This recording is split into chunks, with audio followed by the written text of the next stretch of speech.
আসসালামু আলাইকুম। আচ্ছা, আশা করতেছি সবাই ভালো আছেন। তো গত সেশনের ক্লাসে যেই বিষয়গুলো আমরা দেখাইছিলাম সেই তার উপরে কারো কোনো কোশ্চেন যদি থাকে আপনারা কোশ্চেন করতে পারেন। ঠিক আছে, যদি কোনো কিছু না বুঝে থাকেন আর কি, তাহলে আপনারা কোশ্চেন করতে পারেন।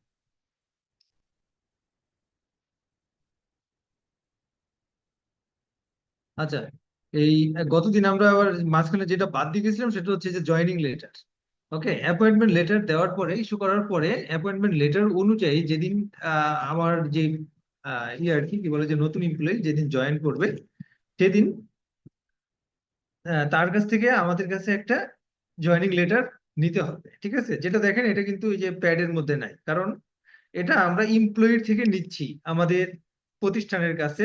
এমপ্লয়ি আমাদের যে নতুন নিউ জয়েনি, সে আর কি আমাদের কাছে লিখতেছে যে আমাকে এখানে জয়েন করানোর জন্য ধন্যবাদ, আর এত তারিখে এই ডেটে এই রেফারেন্সে আমি জয়েন করতেছি, আশা করতেছি আমাদের কার্যক্রমটা অনেক ভালো হবে আর কি, এরকম কিছু কথাবার্তা দিয়ে একটা লেটার আসতে হবে। ঠিক আছে, এটাও কিন্তু ওই যেটা বললাম যে আমার আইন অনুযায়ী এটা আমার জন্য অত্যন্ত জরুরি, এটা থাকা মোটামুটি বাধ্যতামূলক।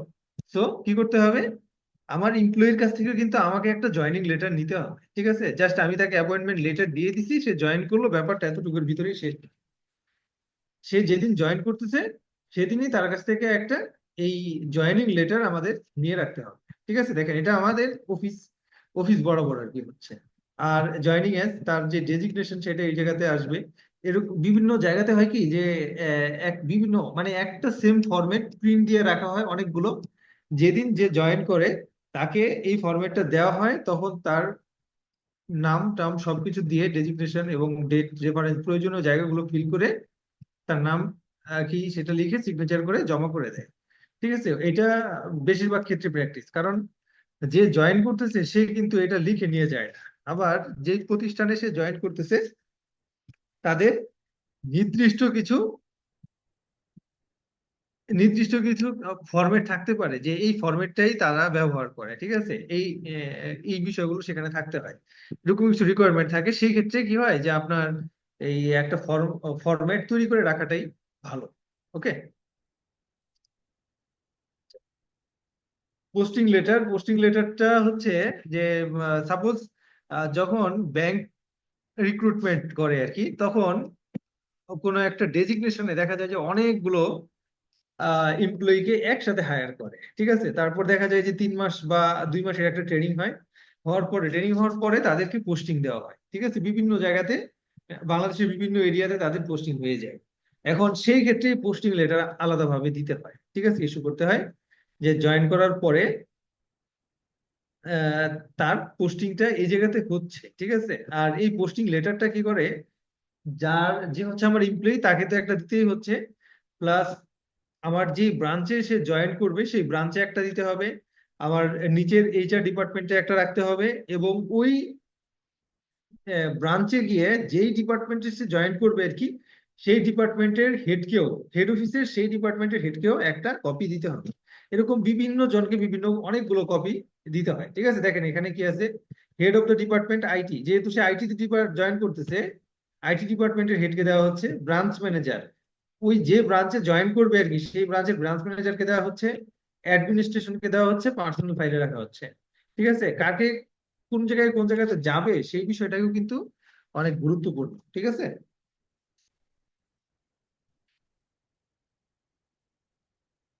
আর দেখেন এখানে কিন্তু যে সিগনেচার করতেছে সে হচ্ছে গিয়ে এইচআর এর একজন ম্যানেজার। ঠিক আছে, এইখানে কিন্তু একদম পুরো সিনিয়র বা হেড অফ দ্য ডিপার্টমেন্ট বা হেড অফ দ্য কোম্পানির সিগনেচারের প্রয়োজন নাই। ওকে, তো এখানে যে কোনো একজন রেসপন্সিবল আছে, এরকম যে কোনো কেউ এখানে সাইন করতে পারবে।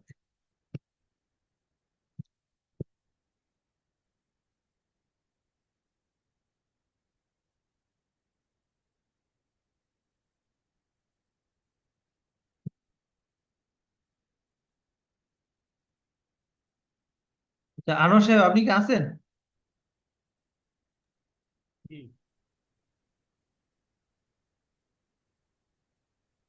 জি, আমি আছি। ও হ্যাঁ, এটা রেকর্ড হচ্ছে তো, তাই না? জি, রেকর্ড হচ্ছে।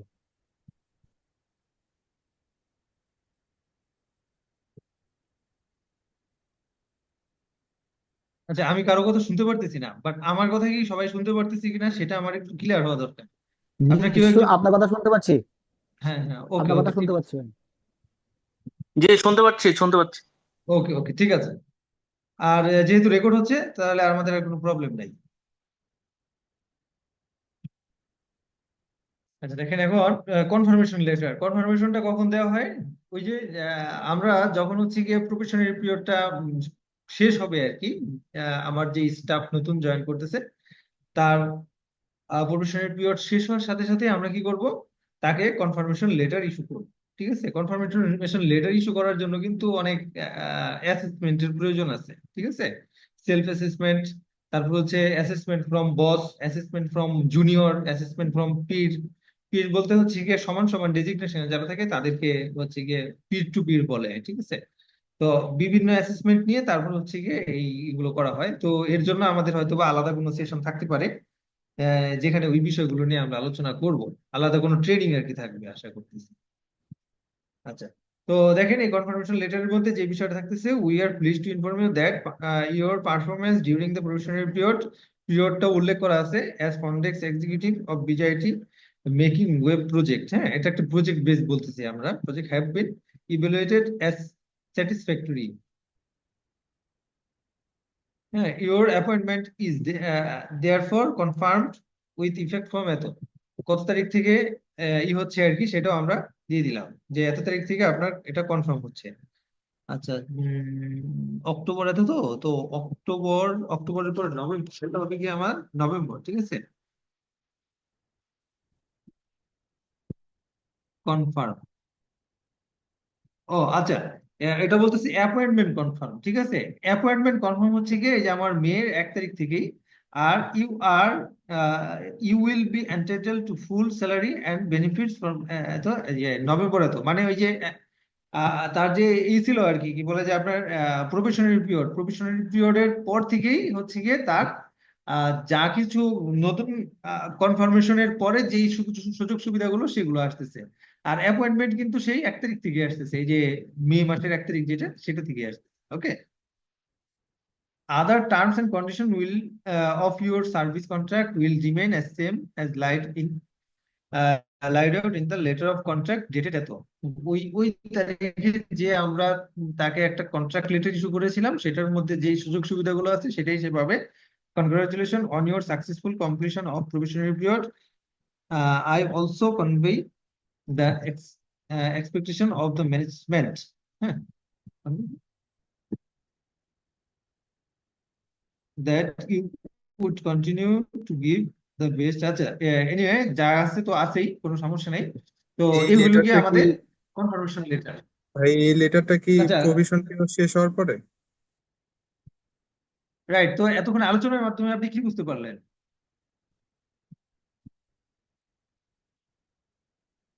বলেন?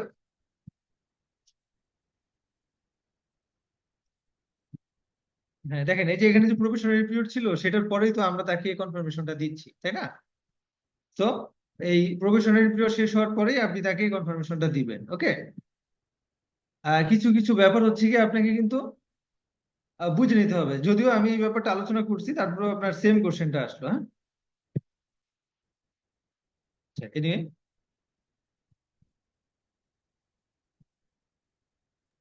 মানে বলতে চাচ্ছিলাম যে এটা তো মানে এগ্রিমেন্টের মধ্যে লেখা, অ্যাপয়েন্টমেন্ট লেটারের মধ্যে লেখাই থাকে যে 6 মাস পরে মানে একেবারে কনফার্মেশন হয়ে যাবে। তারপর কি এটা বাধ্যতামূলক কিনা সেটাই প্রশ্ন ছিল। আপনি আমাদের গত সেশনে প্রফেশনাল পিরিয়ড, ঠিক আছে, ওই জায়গাটা আপনি যে আলোচনা হয়েছে সেখানে একটু দেখবেন। ঠিক আছে, সেখানে এই এই যে যে আমরা এখন আলোচনা করলাম এটার গুরুত্ব সেখানে আমরা আলোচনা করেছি। ঠিক আছে,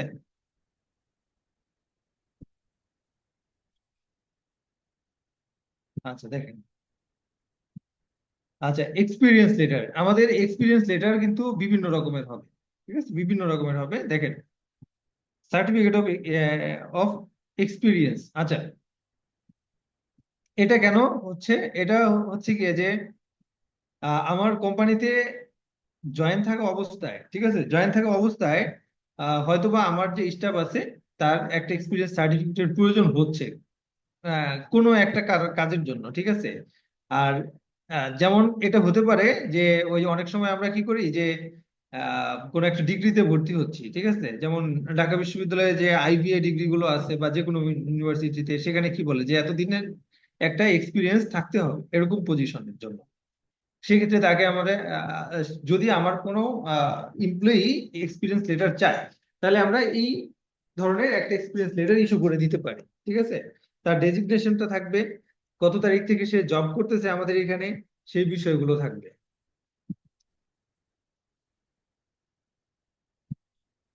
আচ্ছা, এটা হচ্ছে আমার একদম at the end of service পিরিয়ডের শেষে আমরা যে এক্সপিরিয়েন্সটা লেটারটা দেবো, সেখানে কিন্তু অনেক বিষয় থাকবে। যে সে কবে জয়েন করছে, খুব ভালোভাবে সে কাজকর্ম করছে, তার কাজে আমরা খুবই স্যাটিসফাইড, এবং আমরা তার ফিউচারে সে অনেক ভালো করবে, গ্রো করবে, তার ক্যারিয়ার অনেক ডেভেলপ করবে, এই আশাবাদী, হ্যাঁ, এরকম টাইপের কিছু আদর্শমূলক বাণী দিয়ে আমাদের এই এক্সপিরিয়েন্স লেটারটা দিতে হবে, ঠিক আছে। তো এই এক্সপিরিয়েন্স লেটার নিয়ে আমাদের আরো কিছু আলোচনা থাকবে। এরপরে আরো একটা সার্টিফিকেট আছে, সেটার সময় আমরা কিছু আলোচনা করবো আরো এর বিষয়ে, মানে কখন আমাদের ইস্যু করতে হবে সেই বিষয়গুলো। দেখেন, আপনারা যদি আমার আলোচনাগুলো মনোযোগ সহকারে শোনেন, তাহলে দেখবেন যে আপনাদের অনেক গ্যাপ ফিল হয়ে যাচ্ছে। বাট কাজ তো হয়ে যায়, কিন্তু গ্যাপটা থেকে যায়, ঠিক আছে। কাজ হয়ে যাবে কোনো না কোনো ভাবে, বাট একটা গ্যাপ থেকে যাবে, কিছু গ্যাপ থেকে যাবে। বাট এই গ্যাপগুলো পূর্ণ হবে আপনি যদি আপনার কাজটাকে আরো বেশি, মানে প্রফেশনালি করতে পারেন আর কি, ঠিক আছে। সেই বিষয়গুলো হচ্ছে কিভাবে আপনি আলোচনা শুনবেন, মনোযোগ সহকারে শুনবেন, তখন দেখবেন আপনার কাজে লাগবে। ওকে। আচ্ছা, সার্টিফিকেট, স্যালারি সার্টিফিকেট, এখানেও আমাদের কয়েক প্রকারের স্যালারি সার্টিফিকেট আছে।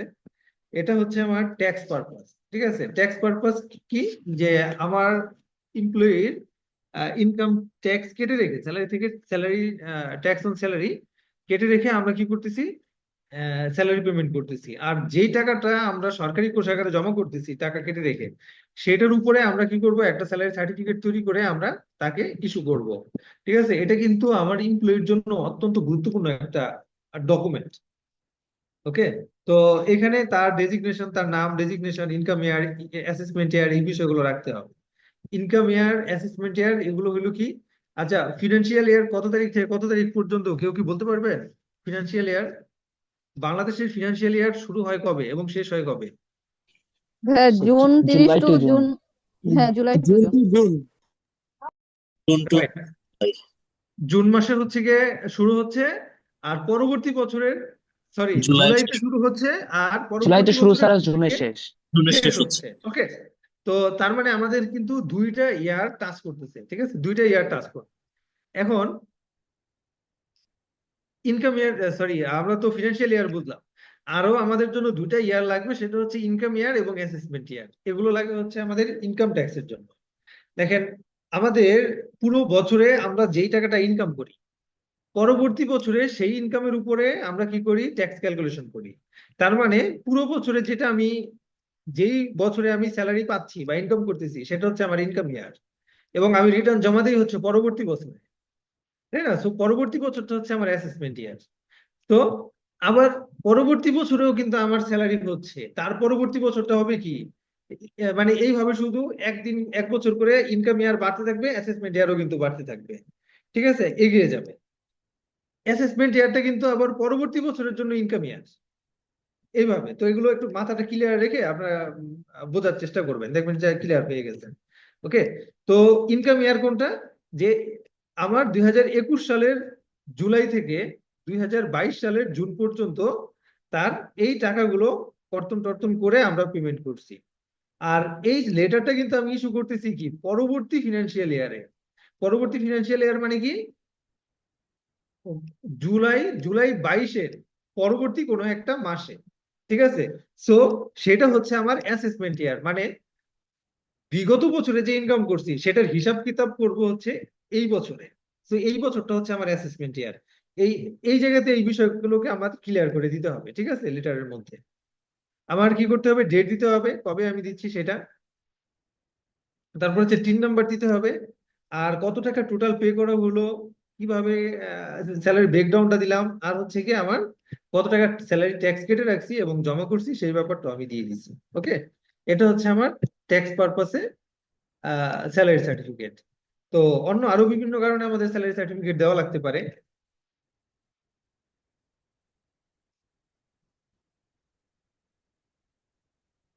দেখেন এই যে আরো একটা আমাদের স্যালারি সার্টিফিকেট দেখতে পারতেছি, সেটা হচ্ছে দেখেন তার স্যালারি ব্রেকডাউনটা আমরা দিয়ে দিলাম। আর this certificate is being issued to him on request of his visa purpose.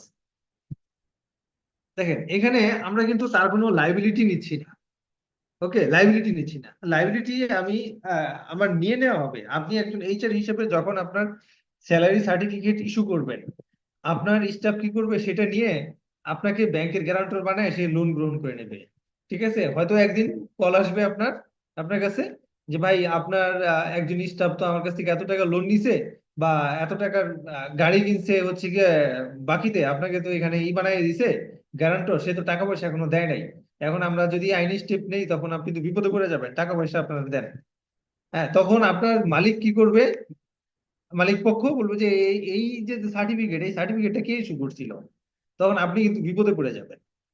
তো আপনার বিপদ মুক্ত থাকার জন্য আপনার নিজেকেই স্টেপ নিতে হবে। ঠিক আছে, তো এখানে যদি আপনি লিখে দেন যে এই সার্টিফিকেটটা যে দিচ্ছি এটা তার রিকোয়েস্টে, তার লোন পারপাসে আমাদের কাছে চাইছে, লোন নিতে চাচ্ছে, এই হিসাবে তার স্যালারি স্টেটমেন্ট চাচ্ছে, তাই আমি দিছি। ওকে, আমাদের কিন্তু আর কোনো লাইবিলিটি নাই। এই কথাগুলো যদি আপনি লিখে দেন তাহলে আপনাকে কিন্তু সে আর গ্যারান্টর বানাতে পারবে না। ঠিক আছে, সে যদি টাকা না দিয়ে চলেও যায় তারপরেও আপনাকে কিন্তু কেউই প্রেশার দিতে পারবে না, আপনার কাছে খোঁজ খবর নেওয়ার জন্য কল দিতে পারে বাট প্রেশারাইজ করতে পারবে না। তবে দেখেন, I also declared that all the information regarding this employee cited by me is true, complete and accurate. আমি এটা তার রিকোয়েস্টে দিয়েছি, বাট এটা কিন্তু অবশ্যই একদম সত্য, কমপ্লিট এবং হচ্ছে গিয়ে একদম অ্যাকুরেট ইনফরমেশন আমরা দিয়েছি, এই স্টেটমেন্টটা আমরা দিয়ে দিচ্ছি। ঠিক আছে, মানে এই দুইটাই স্টেটমেন্ট কিন্তু আমাদের জন্য খুবই গুরুত্বপূর্ণ। ওকে,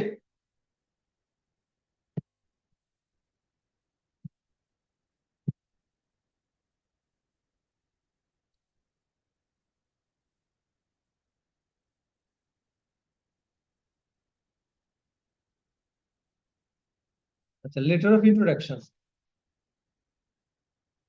লেটার অফ ইন্ট্রোডাকশন কখন হয়? আপনার যখন একটা এমপ্লয়ি নতুন জয়েন করবে তাকে আপনার কি করতে হবে? একটা স্যালারি অ্যাকাউন্ট ওপেন করে দিতে হবে, তাই না? স্যালারি অ্যাকাউন্ট ওপেন করে দিবেন। আহ, বিভিন্ন ব্যাংক আছে, সেই ব্যাংকে কিন্তু একটা স্যালারি বা যে কোনো একটা অ্যাকাউন্ট ওপেন করতে গেলে ওপেনিং ব্যালেন্স 50,000, 1 লাখ, 1.5 লাখ এরকম দিয়ে তারপরে অ্যাকাউন্ট ওপেন করতে হয়। ঠিক আছে, বাট যখন আপনার কোম্পানির ব্যাংক অ্যাকাউন্ট আছে এরকম একটা ব্যাংকে, তখন তাদের এমপ্লয়ির ব্যাংক অ্যাকাউন্ট কিন্তু তারা অটোমেটিক্যালি ক্রিয়েট করে দেয় উইথাউট এনি ওপেনিং ব্যালেন্স। তো এখন এরকম একটা ব্যাংক আপনার স্টাফকে চিনবে কিভাবে যে এটা আসলে আপনার স্টাফ? তো সেক্ষেত্রে কি করতে হবে? আপনার এই লেটার অফ ইন্ট্রোডাকশন ইস্যু করতে হবে। ঠিক আছে, এটা দেখেন কারো বরাবর না, জাস্ট একটা লেটার অফ ইন্ট্রোডাকশন। আবার এরকম হতে পারে ব্যাংক বড় বড় হতে পারে, সেক্ষেত্রে আপনি ব্যাংকের ডিটেলসটা দিয়ে দিতে পারেন উপরে। ঠিক আছে, যে এত এত সে এত তারিখে জয়েন করছে আমাদের সাথে, তার স্যালারি ট্যালারি এরকম, এটা দিয়ে সিগনেচার দিয়ে ক্লোজ করে দিলেন। ঠিক আছে, এটা হচ্ছে আমাদের লেটার অফ ইন্ট্রোডাকশন। আচ্ছা, এটা তো দেখা হয়েছে। এনওসি। এনওসি কি? এনওসিও আছে কয়েক প্রকারের। দেখেন এটা হচ্ছে যে আমরা যখন লেটার অফ কন্ট্রাক্ট দেখলাম তখন লাস্টে একটা ব্যাপার ছিল যে কোলাট্রাল এগ্রিমেন্ট। আমরা কোনো প্রতিষ্ঠানের সাথে সাপোর্টিং কোনো জবের এগ্রিমেন্ট করতে পারবো না, জব করার জন্য প্রতিশ্রুতিবদ্ধ হতে পারবো না এরকম। বাট দেখা গেল কি যে আপনার একজন স্টাফ মানে খুবই প্রেস্টিজিয়াস একটা জবের অফার পাইল, যেমন সে একটা লেকচারার বা প্রফেসর হিসাবে জয়েন করার জন্য কোনো একটা ইউনিভার্সিটি থেকে প্রস্তাব পাচ্ছে, যেটা তার জন্য কিন্তু খুব কষ্টসাধ্য হবে না এই কার্যক্রমটা। ঠিক আছে, তো আমরা কি করতে পারি? তাকে রিলিজ দিতে পারি, রিলিজ না মানে এনওসি দিতে পারি যে ঠিক আছে আপনি করেন। আবার এরকম হয় যে আপনি আপনার কোলাটারাল এগ্রিমেন্ট না করার জন্য কমিটেড হতে পারেন, বাট নাও হতে পারেন সে কমিটেড, যে না আমার প্রতিষ্ঠানের সাথে এরকম কোনো চুক্তি নাই, আমি চাইলেই অন্য যে কোনো প্রতিষ্ঠানের সাথে আমি চুক্তিবদ্ধ হতে পারবো, বাট যেই প্রতিষ্ঠানে আপনি জয়েন করতে চান তারা বলবে যে আপনার যে রেগুলার অফিস তার কাছ থেকে একটা এনওসি আমাদের নিয়ে দিতে হবে। ঠিক আছে, নিতে হবে, তাহলে আপনি জয়েন করতে পারবেন। আর জয়েন করার একটা রিকোয়ার্ড ডকুমেন্ট হিসাবে এটা চাইতে পারে। সেক্ষেত্রে আপনি তাকে এই লেটারটা ইস্যু করবেন যে আমাদের স্টাফ এরকম এরকম, সে হচ্ছে গিয়ে এই ডেজিগনেশনে আছে, এত তারিখে সে জয়েন করেছে, তার আইডি নাম্বার এত। এখন সে যদি অমুক ইউনিভার্সিটি বা আপনাদের সাথে বা কোনো জায়গাতে এই ডেজিগনেশনের জন্য বা এই পজিশনের জন্য অ্যাপ্লিকেশন করে বা জয়েন করে, সেক্ষেত্রে আমাদের কোনো অবজেকশন থাকবে না। ঠিক আছে, the organisation has no objection if he applies for lecturer or assistant professor position at Noakhali science and technology university Bangladesh. ঠিক আছে, এ হচ্ছে আমাদের একটা এনওসি। আর আরো একটা এনওসি লাগবে, যেটা হচ্ছে জব ক্লোজ করার পরে। আচ্ছা না, এটাও না, ওটা হচ্ছে ক্লিয়ারেন্স এনওসি। আরো একটা এনওসি লাগবে, বিভিন্ন সময় লাগতে পারে এটা, পাসপোর্ট তৈরি করার সময়, ভিসা অ্যাপ্লিকেশন করার সময়, আবার হতে পারে যে যখন হচ্ছে গিয়ে কোনো আপনার একজন এমপ্লয়ি সে হচ্ছে কি বিদেশ গমন করবে আর কি, হ্যাঁ, ওই ইমিগ্রেশনে এই একটা এনওসি লাগতে পারে। তো এই পারপাসে লাগে। ঠিক আছে, তো আপনার প্রস্তুতি রাখতে হবে যে যে কোনো সময় যে কোনো এনওসি যাতে তৈরি করতে পারে। দেখেন, এখানে আপনার এনওসি তৈরি করার জন্য যেটা মাথায় রাখতে হবে, যে আপনার যে স্টাফ তার পাসপোর্ট নাম্বার দিতে হবে, তার ফুল অ্যাড্রেস দিতে হবে, আর তার ডেজিগনেশন দিতে হবে, এবং আপনি তাকে যে ছুটি মঞ্জুর করছেন এই ব্যাপারেও কিন্তু একটা ইনফরমেশন স্টেটমেন্ট এখানে রেখে দিবেন। অন্যথায় আপনার যে স্টাফ সে কিন্তু ইমিগ্রেশনে গিয়ে আটকা পড়ে যাবে। ঠিক আছে, তাকে এনওসি দিচ্ছেন বাট তার ছুটির বিষয়টা উল্লেখ করেন নাই, তখন কি করবে, মাইগ্রেশন ইমিগ্রেশনে যে আছে সে বলবে যে ছুটির অ্যাপ্রুভাল ডকুমেন্ট দেখান। সে তো দেখাইতে পারবে না, কারণ সে তো জানে না সেখানে কি লাগতেছে। বাট আপনার কিন্তু জেনে রাখতে হবে যে আপনার এমপ্লয়ের এই এই বিষয়গুলো তার লাগতে পারে। ওকে, তো এগুলো আপনাকে দিতে হবে। ঠিক আছে, দিলে দেখবেন যে সে বেঁচে গেছে, অন্যথায় কিন্তু সে আটকে পড়ে যাবে। আচ্ছা, রেফারেন্স চেক। রেফারেন্স চেকটা কি? রেফারেন্স চেক হলো আপনারা যখন কোথাও কোনো জবে অ্যাপ্লিকেশন করেন, অ্যাপ্লিকেশন করার সময় আপনার রেফারেন্সে কিন্তু দুইজনের নাম উল্লেখ করেন রেফারেন্সের হিসেবে, রেফারেন্স হিসেবে। এখন বিভিন্ন সময় কি হয় যে তাদেরকে নক করে, অফিস থেকে নক করে ফোন কলের মাধ্যমে, তো তাদের কাছ থেকে কিছু খোঁজ খবর নেয়। বাট বর্তমানে অনেক প্রতিষ্ঠান আছে যারা কি করে, একদম পুরো মেইল পাঠাচ্ছে, মেইল পাঠায় তাদেরকে একটা ডকুমেন্ট দেয় যে এটাকে ফিল করে দেন, ফিল করে আবার সিগনেচার করে স্ক্যান করে এটা আবার তাদেরকে পাঠিয়ে দেওয়া লাগে। ঠিক আছে, এরকম একটা বিষয় চায়। তো সেই ক্ষেত্রে আপনি এই ফরম্যাটটা আপনি ব্যবহার আসসালামু করতে আলাইকুম স্যার, পারেন। প্রথম থেকে কি হয়েছে আজকে একটু বলবেন? বুঝতে পারি নাই।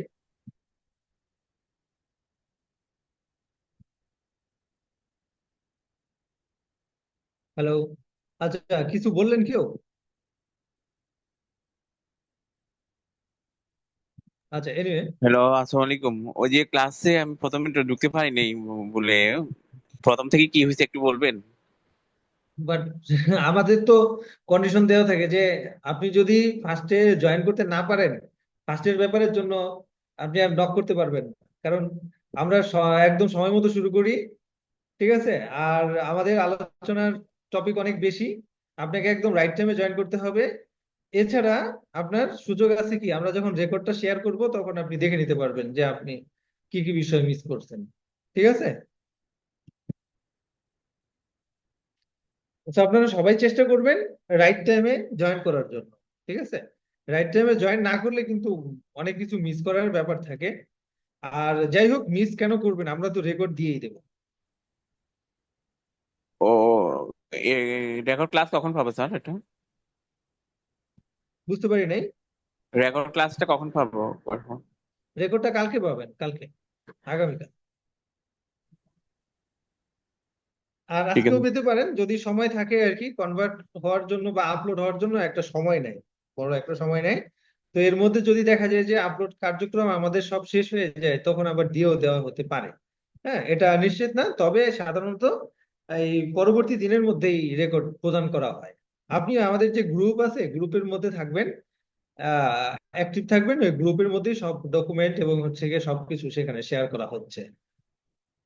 ওকে, আচ্ছা দেখেন, তাহলে আসেন আমরা কি দেখতেছি, রেফারেন্স চেক।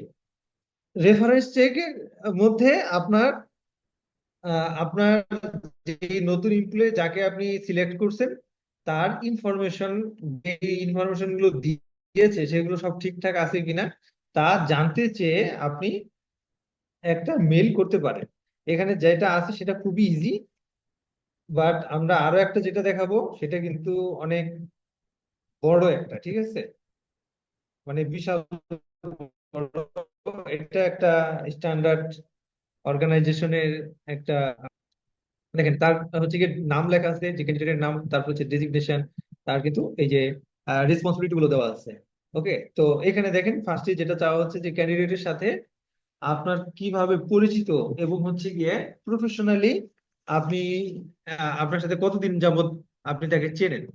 ওকে, তো আপনারা নিজের ক্যারিয়ারের ক্ষেত্রেও যেটা আপনি করবেন সেটা হলো গিয়ে যে আপনারা যাকে রেফারেন্স হিসাবে রাখবেন, আপনারা চেষ্টা করবেন যার সাথে আপনার কাজ করার ক্ষেত্রে সম্পর্ক হয়েছে তাকে রেফারেন্স হিসেবে রাখার জন্য। আপনি যদি স্কুল কলেজের টিচারকে রাখেন, সেক্ষেত্রে কি হবে, তারা আপনাকে চেনে ভালো করে, বাট তার সাথে আপনি এডুকেশনাল, ঠিক আছে, একাডেমিক ভাবে পরিচিত, সে কিন্তু জানে না যে আপনি আসলে কাজের দিক দিয়ে কতটুকু স্মার্ট, ঠিক আছে, কতটুকু স্কিল, সেটা সে কাজের ক্ষেত্রে কতটুকু স্কিল সেটা জানে না। তো এমন কাউকে আপনার রেফারেন্স হিসেবে রাখতে হবে যে আপনার কার্যক্রম সম্পর্কে অবগত, ঠিক আছে। কারণ প্রফেশনাল ক্ষেত্রে কিন্তু এডুকেশনটা মুখ্য না। এডুকেশন যদি মুখ্য হতো তাহলে তো সার্টিফিকেট দেখেই জব দিয়ে দিত, হ্যাঁ, যে কোনো কারো জব হয়ে যেত, বাট তার স্কিলটা হচ্ছে গিয়ে মুখ্য ব্যাপার। তো সেক্ষেত্রে আপনার স্কিল সম্পর্কে যে ভালো জানে তাকেই আপনি রেফারেন্স হিসেবে দিবেন। আরেকটা ব্যাপার হলো, দেখেন এখানে যেই ফরম্যাটটা আমরা দেখতেছি সেটা অনেক বড়। তো আপনিও নিশ্চয়ই এরকম বড় একটা ফর্মে আপনি পাঠাবেন আপনার আপনি আপনার যে ক্যান্ডিডেট তার রেফারেন্স চেক করার জন্য। আবার আপনার রেফারেন্স চেক করার জন্য এরকম বড় একটাই পাঠাইলো, তখন এমন কাউকে আপনি রেফারেন্স হিসেবে দিচ্ছেন, সাপোজ একদম পুরো বাংলাদেশের যে আপনার সেনাপ্রধান, তাকে দিয়ে দিচ্ছেন রেফারেন্স হিসেবে। এখন তাকে যখন হচ্ছে গিয়ে এই মেলটা করছে, তো সে তো এত ব্যস্ত, সে মেলটা তো খুলেও দেখার সময় পায় নাই, তাহলে কিন্তু লাভ হইলো না। এত বড় একজন লোককে আপনি রেফারেন্স দিয়ে কোনো লাভ হয়নি। তো আপনি রেফারেন্স হিসেবে কাকে দিবেন, যার আপনার জন্য সময় আছে, ঠিক আছে, 2 মিনিট সময় আপনার জন্য দিতে পারে, আধা ঘন্টা সময় আপনার জন্য দিতে পারে, এরকম কাউকে আপনি রেফারেন্স হিসাবে দিবেন। ঠিক আছে, সব সময় যে ফোন করবে ব্যাপারটা তা না, অনেক সময় কিন্তু এরকম মেল করে, আর সেই মেলের রিপ্লাই দেওয়ার জন্য যথেষ্ট সময় থাকতে হয়। ওকে,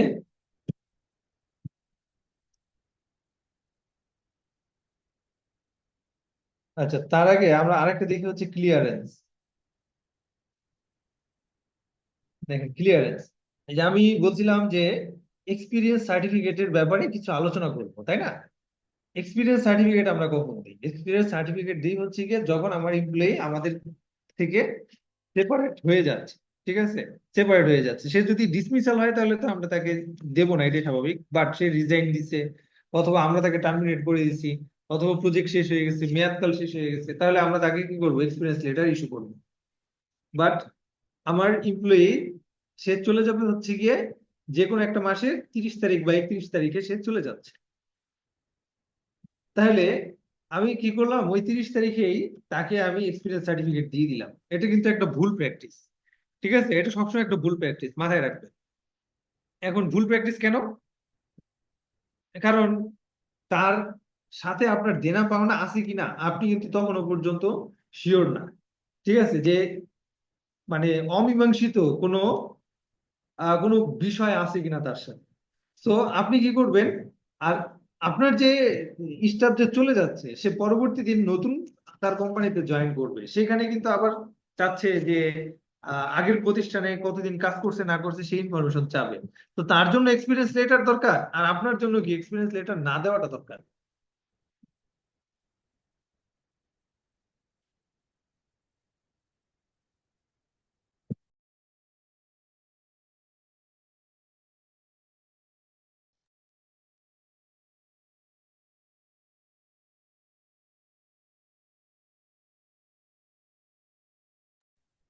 আচ্ছা, তাহলে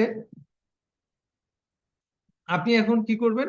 আপনার জন্য যেটা রাস্তা খোলা আছে সেটা হচ্ছে কি আপনি তাকে একটা ক্লিয়ারেন্স দিয়ে দিলেন। ক্লিয়ারেন্স, ঠিক আছে, যে তার যে ডিউটি ছিল আর কি আপনাদের সাথে, সেখান থেকে তাকে রিলিভ করা হলো। ঠিক আছে, রিলিভ করা হলো। ঠিক আছে, দেখেন, we are allowing clearance to him from all his official duties. ঠিক আছে, all other outstanding with him regarding financial purpose will be settled in final settlement. দেখেন, আমি যদি এক্সপিরিয়েন্স লেটার ইস্যু করে দিতাম তাহলে কিন্তু তার সাথে আমাদের আর কোনো দেনা পাওনা নাই, এরকমই একটা ব্যাপার হয়ে যেত। বাট তার সাথে আমাদের ফিনান্সিয়াল দেনা পাওনা আছে, তার কাছে, সেও আমাদের কাছে কিছু পায়, আমরাও তার কাছে কিছু পেতে ও পারি। তো এই বিষয়গুলো আমরা ফিউচারে সেটেল করব, এই মর্মে কিন্তু আমরা তাকে ক্লিয়ারেন্স দিয়ে দিচ্ছি। সো আপনিও কিন্তু আপনার জায়গা থেকে দায়মুক্তি পাইলেন, সেও কিন্তু রিলিফ পেয়ে গেল। ওকে, তো এই জায়গাগুলো আপনাকে প্রফেশনাল ভাবে হ্যান্ডেল করতে হবে।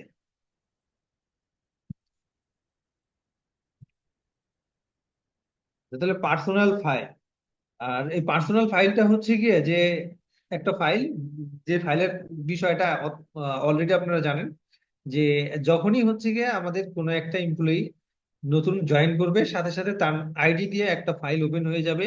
সেখানে তার যত ধরনের ডকুমেন্ট আছে সকল কিছু সেখানে রাখতে হবে, তার জয়েনিং থেকে শুরু করে, ঠিক আছে, জয়েনিং এর সময় যে অ্যাডভার্টাইজমেন্ট করা হয়েছে সেই ফাইলও সেখানে রাখতে হবে। ঠিক আছে, অথবা তার রিকুইজিশনের মাধ্যমে তার রিক্রুটমেন্টটা শুরু হইলো, তারপরে তার হচ্ছে ভাইবা, হ্যাঁ, তার জব ডেসক্রিপশন, তার হচ্ছে সিভি, ঠিক আছে, রিটেন টেস্ট হলে তার পেপার রেজাল্ট, এই সকল কিছু, joining letter, reference check, even হচ্ছে গিয়ে তার সাথে আপনার যত ধরনের যোগাযোগ হবে, যত ধরনের যোগাযোগ হচ্ছে, হয়েছে বা হবে, সকল বিষয় কিন্তু এই পার্সোনাল ফাইলে রাখতে হবে। এটা হচ্ছে প্রতিষ্ঠানের একটা একটা রেকর্ড, এমপ্লয়ির একটা রেকর্ড। ঠিক আছে, এই পার্সোনাল ফাইল দেখে কিন্তু যে কোনো কেউ বুঝতে পারবে যে আসলে এই এমপ্লয়িটা আমাদের সাথে অনেক ভালো পারফরমেন্স করছে, অথবা হচ্ছে গিয়ে তার নামে অনেক শোকজ ইস্যু হয়েছে, সে কিছু পেনাল্টিও খাইছে, এরকম কিছু ব্যাপার আছে কিনা সেই ব্যাপারটা বোঝা যাবে পার্সোনাল ফাইল দেখে। এখানে কিন্তু NID, birth certificate, academic certificate, যা যা প্রয়োজন আর কি সেগুলো রাখতে হবে। প্লাস ফিউচারে যত ধরনেরই আপনি তার সাথে যেভাবে যোগাযোগ করবেন লেটারের মাধ্যমে, সবগুলোর একটা কপি এখানে রাখতে হবে। এটাই হচ্ছে আমাদের পার্সোনাল ফাইল। স্যার, প্লেসটা কি? বুঝি নাই। 18 নম্বর পয়েন্টটা। প্লেসড, আচ্ছা, প্লেস হচ্ছে বন্ধকি। ওকে, তো অনেক সময় কি হয় যে আমরা একটা বন্ড সাইন করি, ঠিক আছে, বন্ড, সেটা বন্ড হতে পারে, আবার হতে পারে যে আপনার যদি কোনো ব্ল্যাঙ্ক চেক টেক দেওয়া থাকে, এই বিষয়গুলো থাকতে পারে। তবে এই বিষয়গুলো অবশ্যই কার্যকরী না। আর কার্যকরী কোন জায়গাতে? যদি আপনার কোনো স্টাফ ট্রেজারিতে জয়েন করে। ট্রেজারি কি জিনিস? যেমন ব্যাংকের যদি ক্যাশ ডিপার্টমেন্টে জয়েন করে, হ্যাঁ, তার কিন্তু একটা বিষয় সেখানে রাখা লাগে, কারণ যে কোনো সময় এটা এলোমেলো হয়ে যেতে পারে, একটা রিস্ক থেকে যাচ্ছে, আত্মসাতের মতো হচ্ছে, আবার ভুলক্রমে হয়ে যেতে পারে। ঠিক আছে, এই দায়ভার কিন্তু কোনো সময় প্রতিষ্ঠান নেবে না, যে ওই জায়গাতে আছে তার নিতে হয়। সো এইটাতে এনশিওর পাওয়ার জন্য আর কি, এনশিওর হওয়ার জন্য প্রতিষ্ঠান মাঝে মাঝে মানে নির্দিষ্ট কিছু ডিপার্টমেন্টের জন্য এই বিষয়গুলো নিয়ে থাকে। ঠিক আছে, এই জায়গাটা সবার ক্ষেত্রে কিন্তু এটা ইম্পর্টেন্ট। স্যার, প্লেস ডকুমেন্ট গুলো বেসিক্যালি এরকম না, জাস্ট লাইক হলো অনেকে সার্টিফিকেট রেখে দেয়, যেমন এটা অডিও ইন্ডাস্ট্রিতে এটা বেশি করে, দেন হলো কোনো বন্ড সিগনেচার করা। আচ্ছা, বন্ডের ব্যাপার তো বললাম আমি, বাট সার্টিফিকেট নেওয়া এটা একদমই আইনানুগ না। ঠিক আছে, আবার বন্ড সিগনেচার নেওয়া সেটাই আইনানুগ না, কোনোভাবে আইনানুগ না। তবে আহ রাখতে পারেন শুধুমাত্র কি বলে যে একটা প্রেশারাইজের জন্য, ঠিক আছে, একটা প্রেশার ক্রিয়েট করার জন্য। বাট আপনি তার কাছ থেকে কোনো এমপ্লয়ের কাছ থেকে ব্লাঙ্ক চেক রেখে দিলেন, তারপর হচ্ছে গিয়ে আপনি বন্ড সাইন করে রাখলেন যে 3 বছর পর্যন্ত সে কোনো জায়গায় যেতে পারবে না, এগুলো দিয়ে আসলে তখন আবার আলটিমেটলি এটা কোনো, লেবার অ্যাক্ট ভায়োলেট করে ডিরেক্টলি। হ্যাঁ, বুঝতে পারি নাই। বললাম এক্ষেত্রে তারা তো ডিরেক্টলি কনস্টিটিউশন তাহলে ভায়োলেট করবে আমার ফোর্স লেবারের জন্য। রাইট। তো এটা কিন্তু এটার কোনো আইনগত কোনো ভিত্তি নাই। আর এটার জন্য যে আপনি রেখে দিয়ে আহ, যদি এমপ্লয়িটা চলে যায় 3 বছর পর্যন্ত সে থাকলো না, সে চলে গেল, ওইটা দিয়ে আপনি যে কোর্টে মামলা করবেন ব্যাপারটা সেরকম হবে না। কারণ এমপ্লয়ি এমপ্লয়ির পক্ষে যায়, সকল রায়গুলোই সাধারণত একদম পুরো যদি ই- খারাপ না হয় তাহলে বেশিরভাগ ক্ষেত্রেই এমপ্লয়ির পক্ষে যায়। এমপ্লয়ি যদি বলে যে না আমি তখন একদম পুরো এমন অবস্থায় ছিলাম যে আমার আর জব টব ছিল না, সে যা বলছে আমার তা শুনে আগে জয়েন করাটাই বেশি জরুরি ছিল, হ্যাঁ, তাহলে কি হবে, কোর্ট সেটাকে রায় দিয়ে দিবে যে না এটা আসলে কোনো ইম্পর্টেন্ট তেমন কিছু না। ঠিক আছে, সো ওই ব্যাপারগুলো এতটা ইম্পর্টেন্ট না। তবে ওই যেটা বললাম যে আপনার এমন কোনো ডিপার্টমেন্ট থাকতে পারে যেখানে তার লাইবিলিটিটা অনেক বেশি, তার লাইবিলিটিটা যাতে সে কোনোভাবে না করে, ব্রেকডাউন না করে ফেলে, ভুলক্রমে হোক বা হচ্ছে কি ইচ্ছাক্রমে হোক, যে তার অনেক বড় একটা মেশিনের দায়িত্ব দেওয়া হয়েছে, বাট সে একটা ফেইলার করার কারণে মনে করেন মেশিনটাই বাস্ট হয়ে গেল, কোটি কোটি টাকা নষ্ট হয়ে গেল। তো ওইটাকে যাতে সে ভালোভাবে পারফর্ম করে তার জন্য আমরা একটা প্লেস রাখতে পারি। ঠিক আছে, তাছাড়া আমি ব্যাংকগুলোতে 3 বছরের জন্য জিনিসগুলো আবার পাসপোর্ট করে থাকতে হবে এরকম ওরকম বন্ড দরকার সাইনের নেই। বিষয়টা ব্যাংকগুলোতে কিন্তু খেয়াল করে দেখছি।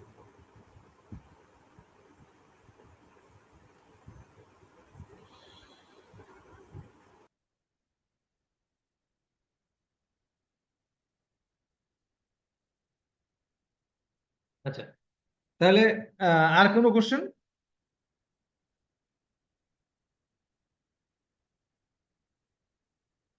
ওকে, তাহলে আমরা এখন ইসে চলে যাচ্ছি আর কি, কি বলে যে আমরা এখন অ্যাডমিনিস্ট্রেটিভ পার্টে চলে যাচ্ছি। আচ্ছা, এখন হচ্ছে নোটিশ। আচ্ছা, নোটিশ তো ছুটির নোটিশ হোক বা বিভিন্ন নোটিশ, সেটা হয় কি যে আমরা তো ইতিমধ্যে দেখেছি বা আমরা মাঝে মাঝে তো নোটিশ পাই যে আগামী দিন ছুটি, এই দিন ছুটি, ওই দিন ছুটি, এরকম। বাট সেখানে কি থাকে যে একদম পুরো সিম্পল ভাবে একটা ছুটির নোটিশ দেওয়া থাকে যে আগামী অমুক দিন আপনাদের এই কারণে ছুটি দেওয়া হলো, শেষ, কাজ শেষ। বাট একজন এইচএস হিসেবে আপনার কিন্তু এতটুকুই এনাফ না। ওকে, আপনাকে মানে মোর দেন এনাফ করতে হবে। দেখেন এখানে আমাদের একটা ঈদ উল ফিতরের ছুটির একটা নোটিশ দেওয়া আছে স্যাম্পল হিসেবে। দেখেন এখানে কত বিষয় লেখা, যে আমাদের যে ছুটিটা হচ্ছে গিয়ে ছুটিটা কত তারিখ থেকে কত তারিখ পর্যন্ত হবে সেই বিষয়গুলো দিলাম। ঠিক আছে, তো এই ছুটির মধ্যে হেড অফিস এবং ব্রাঞ্চ অফিসের যে ফিনান্সিয়াল কার্যক্রম আছে সেগুলোকে জয়েন্ট সিগনেচার করে রাখতে হবে। জয়েন্ট সিগনেচার কি, তার যে ক্যাশ ব্যালেন্স আছে সেই ক্যাশ ব্যালেন্স গুলো প্রয়োজন অনুসারে ব্যাংকে জমা করতে হবে। আর যে ক্লোজিং ব্যালেন্স যেটা থাকতেছে, ক্লোজিং হিসাবে যেটা ক্লোজ হচ্ছে, সেখানে 2 জনের 3 জনের সিগনেচার করে সেটাকে ওকে করতে হবে। ঠিক আছে, মানে শুধু কেশিয়ার যে আছে তারই রেসপন্সিবিলিটি না, পাশাপাশি তার যে হেড আছে আর কি, তার উপরের যে সিনিয়র আছে তাকেও সেটাকে দেখে তার সিগনেচার করে রাখতে হবে। প্লাস এই যে ছুটি সময়ে কি হয় যে আপনার ফ্যাক্টরি লেভেলে যদি আমরা চিন্তা করি তখন কিন্তু অনেক বড় ফ্যাক্টরি, হ্যাঁ, তো সেক্ষেত্রে কি হয় যে আপনার সেটা তো ফেলা চলে যাওয়া যাবে না, সেখানে কয়েকজনের কিন্তু থাকতে হবে, সিকিউরিটি থাকতে হবে, মেইনটেনেন্স ডিপার্টমেন্টের লোক থাকতে হবে। তাদের কিন্তু আবার ছুটি, ঈদের সময় ছুটি দেওয়া হয় না, হ্যাঁ, এরকম অনেকে থাকে যাদের ছুটি ঈদের সময় ছুটি পায় না তারা। অনেকে আছে যে প্রজেক্ট বেস কাজ করে, ঠিক আছে, যে যারা হচ্ছে কনস্ট্রাকশন কোম্পানি আর কি, তাদের বিভিন্ন ভবন টবন তৈরি করার জন্য যতগুলো প্রজেক্ট আছে সেখানে বড় বড় মেশিনারিজ থাকে। তো সেগুলো পাহারা দেওয়ার জন্য লোকজন থাকতে হয়, এমপ্লয়ীদের থাকতে হয়। তো সেই ক্ষেত্রে কি হয় যে সেখানে কিন্তু আপনার থাকতে হবে যে কোনো একজন লোক বা কয়েকজন লোককে থাকতে হবে। এই কাজগুলো কে করবে সেই বিষয়ে আমাদেরকে ইনস্ট্রাকশন দিয়ে রাখতে হবে। ঠিক আছে, তারপরে দেখেন আর কি আছে। আচ্ছা, একজন ওই যে আপনাদের এখানে এই যে দাগ দিয়ে দিচ্ছে, হ্যাঁ, এই যে স্ক্রিনে দাগ দেখতে পারতেছি, যে দাগ দিচ্ছেন আপনি একটু দয়া করে দাগটা ডিলিট করে দেন। আপনি একদম পুরো বাঁ পাশে, ঠিক আছে, বাঁ পাশের নিচে দেখবেন এখানে পেন্সিলের বা কলমের মতো একটা আইকন আছে, সেটা দিয়ে আপনি, হ্যাঁ, ওকে, ঠিক আছে, চলে গেছে।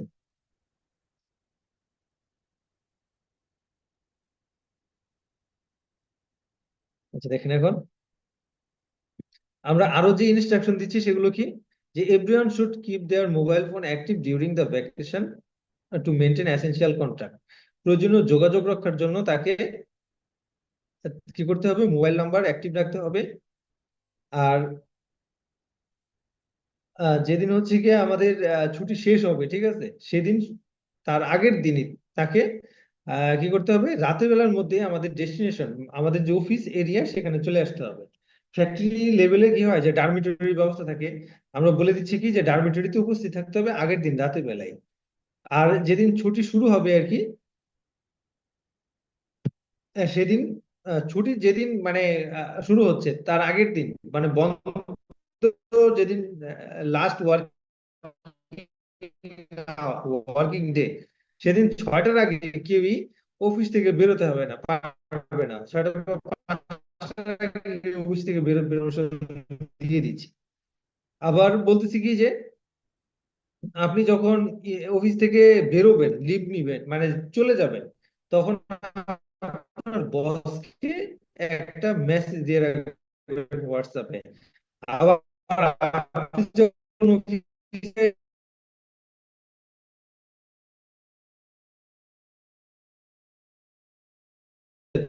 শেষ হয়ে যাচ্ছে, সেদিন যদি উপস্থিত না থাকে ভাই আপনার তাহলে তার নেটওয়ার্ক মনে একদিনের হয় স্যালারি clear। কাটা যাবে, 2 দিন না থাকলে তার 3 দিনের স্যালারি কাটা যাবে, হ্যাঁ, এইরকম কিছু ব্যাপার রাখতেছি। বাট এগুলো কিন্তু কোনো আইনগত কোনো নাই, কি বলে যে আপনার স্থায়িত্ব নাই। জাস্ট এটা হচ্ছে গিয়ে মানে একটা কমান্ডের মধ্যে রাখবার রাখে, আলটিমেটলি এগুলো কিন্তু এই পারফরমেন্সটা করে না। যে যতদিন পর্যন্ত, যতক্ষণ না আসবে ততক্ষণ শুধু ছুটি কাটা যাবে, বাট তার থেকে বেশি কর্তন করা যাবে না। আর প্রয়োজন অনুসারে আমরা কি করতে পারি, আমাদের একজনের ফোন নাম্বার দেওয়া আছে, তার সাথে আমাদের যোগাযোগ করতে হবে, যদি অত্যন্ত প্রয়োজন হয় আর কি, সেক্ষেত্রে তার সাথে আমাদের যোগাযোগ করতে হবে। এই হচ্ছে আমাদের একটা স্যাম্পল নমুনা। আচ্ছা, তো কারো কোনো এখন আমরা চলে যাচ্ছি বোর্ড রেজুলেশন। আচ্ছা, বোর্ড রেজুলেশন কি জিনিস কেউ বলতে পারবেন?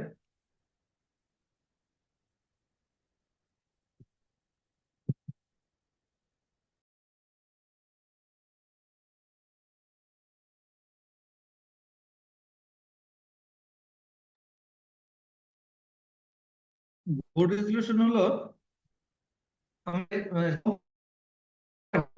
কোম্পানি হচ্ছে লিমিটেড কোম্পানি অথবা private limited company, sorry, private limited company অথবা পাবলিক লিমিটেড কোম্পানি।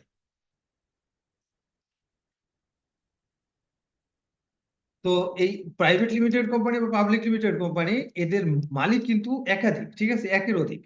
প্রাইভেটের ক্ষেত্রে সর্বনিম্ন 2 জন, পাবলিক লিমিটেডের ক্ষেত্রে হচ্ছে সর্বনিম্ন 7 জন। তো কোম্পানি চাইলে একটা কাজ করে ফেলতে পারে না, ঠিক আছে, কারণ তাদের মালিক 2 জন। তো 2 জনই কি সম্মত হচ্ছে কিনা, সর্বনিম্ন 2 জন আর কি, বা সর্বনিম্ন 7 জন। তো তারা কি সকলে কি এই কাজটা করার ব্যাপারে সম্মত কিনা, এই সম্মতিপত্রটাই হচ্ছে বোর্ড রেজুলেশন। ওকে, তো মানে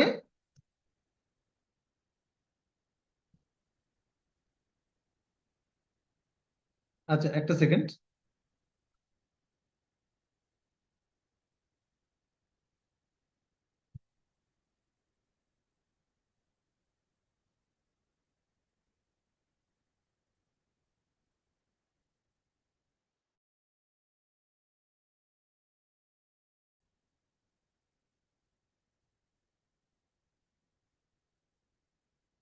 আচ্ছা, এখন কি ক্লিয়ার শুনতে পাচ্ছেন? জি এখন শোনা যাচ্ছে। জি জি। আচ্ছা, ওকে, ঠিক আছে। আচ্ছা দেখেন, তাহলে আমরা কি বলতেছি, বোর্ড রেজুলেশন হলো যে সম্মতিপত্র, মানে সকলেই সম্মত আছে এই কাজটা করার ব্যাপারে, এটার লিখিত একটা ফর্ম হচ্ছে কি আমাদের বোর্ড রেজুলেশন। মানে একটা সকলে মিলে একটা মিটিং করবে, মিটিং করে সেটাকে কি ডিসিশন আসলো সেটাকে লিখিত আকারে রাখবে, সকলে সিগনেচার করবে, সিম্পল ভাবে এটাই হচ্ছে আমাদের বোর্ড রেজুলেশন। তো আর যে কোনো কিছু করার আগে বোর্ড রেজুলেশন করতে হয়, বড় যে কোনো কিছু, যেমন ব্যাংকের সাথে যদি কোনো কার্যক্রম করতে হয়, ব্যাংক থেকে লোন নিতে গেলে, নতুন ব্যাংক অ্যাকাউন্ট করতে গেলে, হ্যাঁ, এরকম বড় কোনো কিছু করতে গেলে তখন হচ্ছে কি আমাদের বোর্ড রেজুলেশন তৈরি করতে হয়। তো এটার ক্ষেত্রে আমাদের রেফারেন্স লাগবে, তারপরে ডেট লাগবে, এবং হচ্ছে গিয়ে এই এই কথাগুলো লাগবে আর কি, যেখানে থাকবে হচ্ছে ডেট, টাইম, তারপর হচ্ছে অ্যাড্রেস, আর কারা কারা এখানে উপস্থিত ছিল সেই বিষয়গুলো কিন্তু আমাদের প্রয়োজন। আর এখানে সভাপতি কে ছিল সেই বিষয়টা আমরা দিয়ে দিছি, এটাও থাকতে হবে যে কে সভাপতিত্ব করে তার বিষয়টা, নামটা এখানে কিন্তু রাখতে হবে। ওকে। আর there being the quorum fulfil, quorum হচ্ছে গিয়ে যে সর্বনিম্ন পার্টিসিপেন্ট, সর্বনিম্ন কতজন পার্টিসিপেন্ট থাকলে আপনার এই মিটিংটা ভ্যালিড হবে। দেখেন, আমার প্রাইভেট লিমিটেড কোম্পানির ক্ষেত্রে সর্বোচ্চ 50 জন আমার হতে পারবে, শেয়ার হোল্ডার হতে পারবে। ঠিক আছে, সর্বনিম্ন সর্বোচ্চ হচ্ছে এতজন থাকতে পারবে। এখন সকলে তো আর, না কি বলে, ডিরেক্টর না, সেখান থেকে ডিরেক্টর থাকবে কয়েকজন। ঠিক আছে, এখন ওই যে ডিরেক্টর যারা, সাপোজ সেখানে 10 জন ডিরেক্টর আছে, 10 জন ডিরেক্টরের মধ্যে 10 জনই তো একটা মিটিং এ উপস্থিত থাকতে পারবে, ব্যাপারটা এরকম না। কেউ বিদেশে আছে, কেউ চট্টগ্রামে আছে, কেউ হচ্ছে গিয়ে সিলেটে আছে। তো এরকম থাকবে যে মিনিমাম 10 জনের মধ্যে 5 জন উপস্থিত থাকলে সেটা একটা ভ্যালিড মিটিং হিসাবে গণ্য হবে। এটা হচ্ছে গিয়ে কোরাম, মানে নির্দিষ্ট মিনিমাম কতজন থাকতে হবে, এটাই হচ্ছে গিয়ে মেন কথা। ওকে। তো সাপোজ যে আমাদের ডিরেক্টর হচ্ছে 5 জন, তার মধ্যে আমরা 3 জন রাখছি, যে 3 জন উপস্থিত থাকলে সেটা কোরাম ফুলফিল হয়ে যাবে। ওকে। তো এই কারণে আমরা কি বললাম, কোরাম ফুলফিল হয়েছে। আর সেখানে কি ডিসিশন আসলো, in addition to existing signatory, একজন সিগনেটরির পাশাপাশি আরো 2 জনকে জয়েন্ট সেক্রেটারি করতেছি আমরা আমাদের কারেন্ট অ্যাকাউন্ট মেনটেন করার জন্য। ঠিক আছে। আর একটা ক্লোজিং স্টেটমেন্ট থাকতেছে, there having no other business, the meeting ended with the board to the thanks to the chair. Chairman হচ্ছে চেয়ারম্যান আর কি, চেয়ারম্যানকে ধন্যবাদ দেওয়ার মাধ্যমে আমাদের মিটিং শেষ হলো। ওকে, এই হচ্ছে আমাদের একটা রেজুলেশন। তো আমাদের একটা হচ্ছে গিয়ে আমাদের জেনারেল মিটিং। ঠিক আছে, জেনারেল মিটিং এজিএম বলে আর কি, প্রত্যেক বছরে একটা করে এজিএম করতে হয়। তো ওভারঅল এজিএম করার জন্য আমাদের প্রিপারেশন কি, ঠিক আছে, প্রি রিকুইজিটস গুলো কি থাকে। দেখেন, প্রি রিকুইজিটস এর মধ্যে প্রথমে হচ্ছে আমাদের minimum number of director. Minimum number of director একটা পাবলিক লিমিটেড কোম্পানির জন্য 3 জন থাকবে। আর যদি পাবলিক লিমিটেডের কোনো সাবসিডিয়ারি কোনো প্রতিষ্ঠান থাকে আর কি, তারও কিন্তু 3 জন ডিরেক্টর থাকতে হবে, মিনিমাম 3 জন। আর প্রাইভেট লিমিটেডের জন্য আপনার মিনিমাম 2 জন ডিরেক্টর থাকতে হবে। ওকে। এখন হচ্ছে কোরাম, কোরামের ক্ষেত্রে প্রাইভেট লিমিটেড কোম্পানির জন্য minimum presence, physical presence of 2 person for minimum up to 6, sorry, for member up to 6, and 3 for more than 6। এটা হচ্ছে আপনার 6 জন ডিরেক্টর যদি থাকে তার জন্য মিনিমাম 2 জন উপস্থিত থাকলে আবার কোরাম ফুলফিল হবে, যদি প্রাইভেট লিমিটেড কোম্পানি হয়। আর ডিরেক্টর যদি 6 জন থেকে বেশি হয় সেক্ষেত্রে 3 জন উপস্থিত থাকলেই এনাফ। আর পাবলিক লিমিটেড কোম্পানির ক্ষেত্রে minimum physical presence of 5 person, যেখানে 3 জন ডিরেক্টর আছে, আর 5 জন উপস্থিত থাকবে কিভাবে, কারণ আমার তো মিনিমাম পাবলিক লিমিটেড কোম্পানির ক্ষেত্রে মিনিমাম শেয়ার হোল্ডার হচ্ছে 7। তো সেখান থেকে 3 জন ডিরেক্টর, আর 3 জন ডিরেক্টর প্লাস হচ্ছে কি আরো 4 জন যে আমার শেয়ার হোল্ডার আছে তাদের মধ্যে থেকেও আরো লোকজন, সকল মিলে আমার মোট 5 জন উপস্থিত থাকতে হবে। এটা হচ্ছে আমার মিনিমাম। অথবা specified by the article of association, article of অ্যাসোসিয়েশনের মধ্যে কিন্তু আমি স্পষ্ট করে দিতে পারবো যে আমার কতজন মেম্বার দ্বারা কোরাম ফুলফিল হবে, এই বিষয়টা কিন্তু আমি উল্লেখ করে দিতে পারবো। ওকে। আর প্রত্যেকটা মিটিং এর ক্ষেত্রে নোটিশ দিতে হবে। নোটিশ দিতে হবে হচ্ছে কি আমার যারা বাংলাদেশ অবস্থান করবে আর কি, যে যে ডিরেক্টররা, তাদেরকে। এজিএম এর ক্ষেত্রে আমার মিনিমাম 21 দিন আগে আমার মিটিং এর এই নোটিশ দিতে হবে। আর হচ্ছে গিয়ে কাকে দিতে হবে নোটিশ গুলো, প্রত্যেকটা মেম্বারকে দিতে হবে, ডিরেক্টরকে দিতে হবে, অডিটরকে দিতে হবে। আর নোটিশের মধ্যে অবশ্যই ডেট, টাইম, আর হচ্ছে গিয়ে অ্যাড্রেস, এই বিষয়গুলো স্পষ্ট করে থাকতে হবে। ওকে। তো তাহলে আমাদের যে ফার্স্ট সেশনের জন্য বরাদ্দকৃত যে বিষয়গুলো ছিল সেগুলো আমরা শেষ করলাম। আমরা তাহলে সেকেন্ড সেশনের জন্য যেটা বরাদ্দ আছে সেগুলো দেখি। প্রথম সেশনের টপিক গুলো অনেক বেশি হয়ে গেছে। ওকে, আচ্ছা, এখানে আমরা আরো একটা বোর্ড রেজুলেশন দেখতে পারতেছি। ওকে, বোর্ড রেজুলেশন, তবে এটা কিন্তু হচ্ছে গিয়ে আমাদের রিক্রুটমেন্ট রিলেটেড। ওকে, আমরা রিক্রুটমেন্ট শুরু করতেছি বোর্ড মিটিং এর মাধ্যমে, যে আমরা নতুন একটা প্রজেক্ট শুরু করতে যাচ্ছি। এই নতুন প্রজেক্টে কিভাবে হ্যান্ডেল করব না করব বা কিভাবে শুরু হচ্ছে সেই ব্যাপারে আমরা একটা মিটিং করতেছি। কারা কারা এখানে উপস্থিত ছিল সকলের ইনফরমেশন আমরা দিলাম, কে এখানে চেয়ারম্যান ছিল তার বিষয়টাও রাখলাম, এবং হচ্ছে কি ফলোইং ওয়ার পাস্ট, হ্যাঁ, discuss and passed on the meeting. এখানে কিন্তু আমার এজেন্ডা বা যেই এগুলো আর কি আছে, এজেন্ডা গুলো আছে সেগুলো কিন্তু একটু ডিফারেন্ট ভাবে সাজানো আছে। ঠিক আছে, agenda, discussion and decision. Decision কি হলো, ইন্ট্রোডাকশন হলো, ইন্ট্রোডাকশনের পরে কিছু ব্যাপার স্যাপার আমরা আলোচনা করলাম, এবং ডিসিশন হলো কি যে আমরা 5 জন রিক্রুট মানে এমপ্লয়ি রিক্রুট করব। আর অ্যাডভার্টাইজমেন্ট কিসে হবে সেই বিষয়টাও রাখছি। কমিটির ব্যাপারে আলোচনা হচ্ছে যে এখানে আমরা 8 জন মেম্বার, এই যে এখানে দেখেন 8 জন মেম্বার নিয়ে একটা কমিটি গঠন করব। আর কমিটির মেম্বার গুলো কারা কারা হবে সেই বিষয়গুলো দিয়ে দিছি, মানে ডিসিশনে আসলো, এবং রিক্রুটমেন্ট কতদিনের মধ্যে শেষ হতে হবে সেই বিষয়টাও চলে আসলো। আর অন্য কোনো বিষয়ে আলোচনা না থাকার কারণে আমরা মিটিং শেষ করছি। ওকে, দেখেন কমিটির জন্য আমাদের কিন্তু বোর্ড রেজুলেশনের মাধ্যমে পাস হয়েছে। এইবার আমরা সেই কমিটি দেখেন গঠন করলাম। ঠিক আছে, কমিটি ফরমেশন হলো। দেখেন এর recruitment committee consists of 8 members, including 6 internal and 2 external members have been constituted for the recruitment of qualified project staff for the post of assistant coordinator, site engineer and foreman. They will be recruited for DIT project. সকল বিষয় দিয়ে আমরা কে কে member হিসেবে থাকতেছে তাদের বিষয় নিয়ে আসলাম। দেখেন 2 জন এক্সটার্নাল আছে, তারা হচ্ছে গিয়ে প্রফেসর, আর একজন আছে হচ্ছে গিয়ে আমাদের মেম্বার সেক্রেটারি। আচ্ছা, এখন আপনারা কেউ একজন বলেন তো দেখি যে মেম্বার সেক্রেটারি তার কাজ কি? আমরা তো বিভিন্ন জায়গা থেকে কমিটির ভিতরে দেখি যে চেয়ারম্যান থাকে, মেম্বার থাকে এবং মেম্বার সেক্রেটারি থাকে। এই সেক্রেটারির কাজ কি মেইনলি?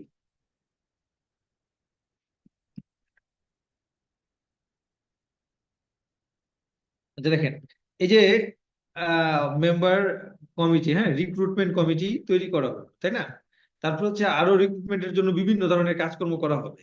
ওকে, যে ডকুমেন্টের যে কার্যক্রমগুলো সেগুলো সম্পাদন করবে হচ্ছে আমাদের এই মেম্বার সেক্রেটারি। ঠিক আছে, মানে ডকুমেন্টেশনের যত ধরনের কাজ থাকবে সকল কিছু করবে মেম্বার সেক্রেটারি, এবং উপরে যারা আছে তারা হচ্ছে গিয়ে ওই যে সিলেকশন ডিলেকশন যা কিছু লাগে সেই কার্যক্রমগুলো তারা করবে। ওকে, আর এখানে সেক্রেটারির কাজ হচ্ছে গিয়ে এই ডকুমেন্টেশনের সবকিছু তৈরি করা বা এই কার্যক্রমগুলো করা। আচ্ছা দেখেন, এখন কমিটি তো আমরা তৈরি করলাম, কমিটির মেম্বারদেরকে তো আমাদের ইনভাইট করতে হবে। তো ইনভাইটেশন ফর্ম একটা আমরা তৈরি করতেছি। তো এখানেও সেম আগে যে বিষয়গুলো লেখা ছিল সেগুলোই লিখলাম। আর এখানে 2 তে কি হবে, এই যে 8 জন বা 7 জন আমরা কমিটি মেম্বার নিচ্ছি, প্রত্যেকের নাম এখানে আসবে একটা একটা করে। 8 জনের জন্য 8টা লেটার প্রিন্ট হবে। একটা তাদের কাছে চলে যাবে, আর আরেকটার মধ্যে তাদের সিগনেচার নিয়ে রাখতে হবে, রিসিপ্ট সিগনেচার। ঠিক আছে, সিগনেচার নিয়ে আমাদের এটাকে প্রিজার্ভ করতে হবে। আর সাধারণত কি হয় যে অফিসিয়াল যেটা ঘটে যে মাল পলিটিক্স এর কারণে, যে আমি তো পাই নাই, আমি তো এই না, আমি তো সেই না, আমি যাব কেন, হ্যাঁ, এই ধরনের কোনো ঘটনা যাতে না ঘটে সেই কারণে অফিসিয়াল কার্টেসি মেনটেন করে যে সকলেই প্রত্যেকে রিসিভ করবে একটা কপি, আর একটা কপিতে সিগনেচার করে দিয়ে দেবে, যাতে সে পরবর্তীতে আর কোনো প্রবলেম ক্রিয়েট না করতে পারে।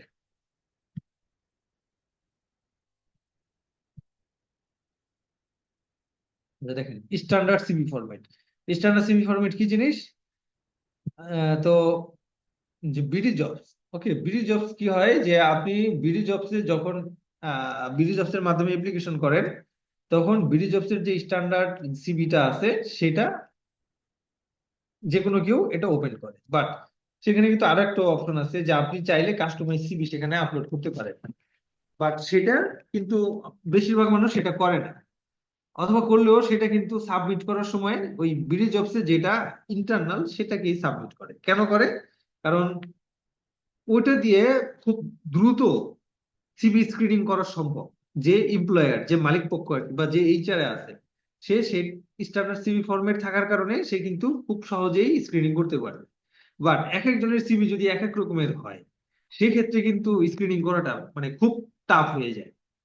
তো এর জন্য কি হয় যে বিভিন্ন প্রতিষ্ঠান তারা নিজেরা ওয়েবসাইটের মাধ্যমে এই সিভি গ্রহণ করে, যেখানে স্ট্যান্ডার্ড ফরম্যাট দিয়ে থাকে, ফর্ম দেয়, সেই ফর্ম ফিল আপ করলেই একটা সিভি তৈরি হয়, সেটার মাধ্যমে অ্যাপ্লিকেশন গ্রহণ করে। যেটার মাধ্যমে কি হয় যে সিভিটাকে শর্টিং করাটা অনেক বেশি ইজি হয়ে যায়। তো এইখানে যেই সিভি ফরম্যাটটা দেখতে পারতেছি, এটা হচ্ছে বাংলাদেশের যে প্রকিউরমেন্ট পলিসি আছে, ইন্ডিভিজুয়াল কনসালটেন্ট হায়ার করার জন্য এই সিভিটা ব্যবহার করে। এটা ছাড়াও আমরা আরো দু একটা সিভি ফরম্যাট আমাদের কাছে আছে। এখানেও দেখেন বিশাল একটা সিভি ফরম্যাট। এই নিজস্ব সিভি ফরম্যাট থাকাটা কিন্তু এই কারণে জরুরি, আপনার স্ক্রিনিং, ঠিক আছে, সিভি স্ক্রিনিংটা খুব দ্রুত করা সম্ভব হবে। আচ্ছা, জব ডেসক্রিপশন। জব ডেসক্রিপশন কি জিনিস? জব ডেসক্রিপশন বলতে আমরা সাধারণত যেটা মনে করি সেটা হচ্ছে গিয়ে যে জব রেসপন্সিবিলিটি যেটা, সেটা হচ্ছে জব ডেসক্রিপশন। আলটিমেটলি সেটা কিন্তু জব ডেসক্রিপশন না। জব ডেসক্রিপশন হচ্ছে গিয়ে আলটিমেটলি যেটাকে বলে ওইটা হচ্ছে সার্কুলার। ঠিক আছে, সার্কুলার যেটার মধ্যে একটা জবের ফুল ইনফরমেশন দেওয়া থাকে, ঠিক আছে, সেটা হচ্ছে জব ডেসক্রিপশন। তো জব ডেসক্রিপশনের ভিতরে কি থাকবে? কোম্পানির নাম থাকবে, জবের টাইটেল থাকবে, লোকেশন থাকবে, qualification, experience, compensation and benefit, কি responsibilities, job requirement, support, reporting structure, how to apply. Okay, দেখেন এখানে আমাদের এই যে এখানে তিনটা ফরম্যাট আছে। ওকে, তিনটা ফরম্যাট। থার্ড যে ফরম্যাটটা এখানে দেওয়া আছে টোর, TOR, টার্ম অফ রেফারেন্স। ওকে, মানে এই কিছু কিছু টার্ম আছে যে টার্মগুলো আপনাদের মাথায় রাখতে হবে, ঠিক আছে। টার্ম অফ রেফারেন্স, এটা হচ্ছে স্ট্যান্ডার্ড ল্যাঙ্গুয়েজ। ওকে, আপনার যে যে সার্কুলার, আমরা তো জাস্ট শর্টকাটে সার্কুলার বলি, বাট সেটাকে যারা হচ্ছে গিয়ে স্ট্যান্ডার্ড কোম্পানি আর কি, তারা কি বলে, এটা টার্ম অফ রেফারেন্স। ঠিক আছে, যে এই টার্ম অফ রেফারেন্সের মাধ্যমে লোকজন জবটা সম্পর্কে ইনফরমেশন পাবে এবং অ্যাপ্লিকেশন করার জন্য উৎসাহ পাবে। দেখেন এটা যেটা নিলাম এটা হচ্ছে থার্ড গ্রেড। তো এখানে কিন্তু আলটিমেটলি বলা যায় যে কিছু নাই, খুব একটা বিষয় এখানে নাই। এটা দেখে কিন্তু কেউ বুঝতে পারবে না যে আসলে এখানে আমার অ্যাপ্লিকেশন করা উচিত নাকি উচিত না, তাই না? তো এরকম সার্কুলার আমরা কেউ তৈরি করব না। আমরা মিনিমাম যে সার্কুলার তৈরি করতে পারি সেটা হচ্ছে সেকেন্ড গ্রেড। দেখেন এখানে খুব সুন্দরভাবে ডেজিগনেশন দেওয়া আছে, কোম্পানির নাম, কোম্পানির ইনফরমেশন আছে, জব কনটেক্সট। জব কনটেক্সট হলো এই এই যে যে সার্কুলার করা হচ্ছে যে পজিশনে, এই পজিশনে যদি কেউ জয়েন করে তার ফিউচার প্রসপেক্টটা কি, সে কিভাবে গ্রো করতে পারবে, ঠিক আছে, এই কোম্পানির সাথে তার অ্যাটাচমেন্টটা কিভাবে হবে, তার ফিউচারে আরো কোন কোন পজিশনে পৌঁছানোর একটা সুযোগ থাকতেছে, ঠিক আছে, এই সকল বিষয় আলটিমেটলি এটা হচ্ছে একটা মোটিভেশন লেটার। ঠিক আছে, আপনি এই এটার মাধ্যমে আপনার যে ক্যান্ডিডেট তাকে এই জবটার প্রতি আগ্রহ তৈরি করবেন। ওকে, এটা হচ্ছে জব কন্টেক্সট। জব রেসপন্সিবিলিটি আনতে হবে, এটা তো আর এইচআর নিজে তৈরি করতে পারবে না, এটা হচ্ছে গিয়ে ডিপার্টমেন্ট থেকে আসবে এবং এইচআর থেকে সেটা মডিফাই করে দেবে। তারপরে জবের status full time, work place থাকবে, এডুকেশনাল রিকোয়ারমেন্ট থাকতে হবে, এক্সপিরিয়েন্স রিকোয়ার্ড থাকতে হবে, অ্যাডিশনাল রিকোয়ারমেন্ট সেটা হচ্ছে বয়স এবং হচ্ছে কি মেল অথবা ফিমেল, জব লোকেশন, স্যালারি। আচ্ছা দেখেন এই যে স্যালারি এখানে নেগোশিয়েবল লেখা আছে, তো আপনারা চেষ্টা করবেন নেগোশিয়েবল না দিয়ে আপনারা একটা স্যালারি উল্লেখ করার জন্য। না হলে কি হবে যে আপনার আপনার যে অ্যাসিস্ট্যান্ট ম্যানেজার, এই যে আক্তার গ্রুপ লেখা আছে এখানে, তাই না, অ্যাসিস্ট্যান্ট ম্যানেজার, ডেপুটি ম্যানেজার, তো যার 1.5 লক্ষ টাকা স্যালারি প্রয়োজন সেও অ্যাপ্লিকেশন করবে, আবার যার 30,000 টাকা স্যালারি প্রয়োজন সেও অ্যাপ্লিকেশন করবে। ঠিক আছে, বাট আলটিমেটলি আপনি কিন্তু সিভি অনেক বেশি পাবেন আর প্রয়োজনীয় সিভি গুলো পাবেন না। তা আপনি যদি উল্লেখ করে দেন যে আমার স্যালারি এখানে 60,000 টাকা বা 50,000 টাকা বা 30,000 টাকা, 30,000 টাকা উল্লেখ করলেন, তখন কিন্তু যার হচ্ছে গিয়ে 1.5 লাখ টাকা স্যালারি দরকার সে কিন্তু এখানে অ্যাপ্লাই করবে না। তা আপনি আপনার ইরিলেভেন্ট সিভি গুলো তখন কিন্তু আর পাবেন না। আবার যদি আপনি লিখে দেন এখানে আপনি 1 লক্ষ টাকা স্যালারি, তাহলে যার 30,000 টাকার মতো যোগ্যতা আছে সেও অ্যাপ্লিকেশন করবে না। তো এখানে উল্লেখ করাটা স্বচ্ছতার পরিচয়, ঠিক আছে, স্বচ্ছতার পরিচয়। কম্পেনসেশন এন্ড বেনিফিট, স্যালারির ব্যাপার কি থাকতে পারে, কোনো সাবসিডি সাবসিডি পাবে কিনা, এই ব্যাপারগুলো দিলেন। এই হচ্ছে গিয়ে আমাদের একটা সার্কুলার অথবা জব ডেসক্রিপশন স্যার বা বিডি জবসে যে আপনি রিক্রুটার পোর্টাল, ওখানে আমি দেখলাম স্যালারির একটা রেঞ্জ ছাড়া মানে আমার একটা পোস্ট করতেও দেয় না, ফরওয়ার্ড করতে দেয় না। রাইট। আপনি বিডি জবসে যেটা হচ্ছে গিয়ে অ্যাপ্লিকেশন করার সময় আপনাকে আপনার যেই এক্সপেক্টেড স্যালারি সেটা আপনি দিয়ে দিচ্ছেন, না বাট না, আমি জবটা যখন পোস্ট করব মানে রিক্রুটারের আইডি থেকে।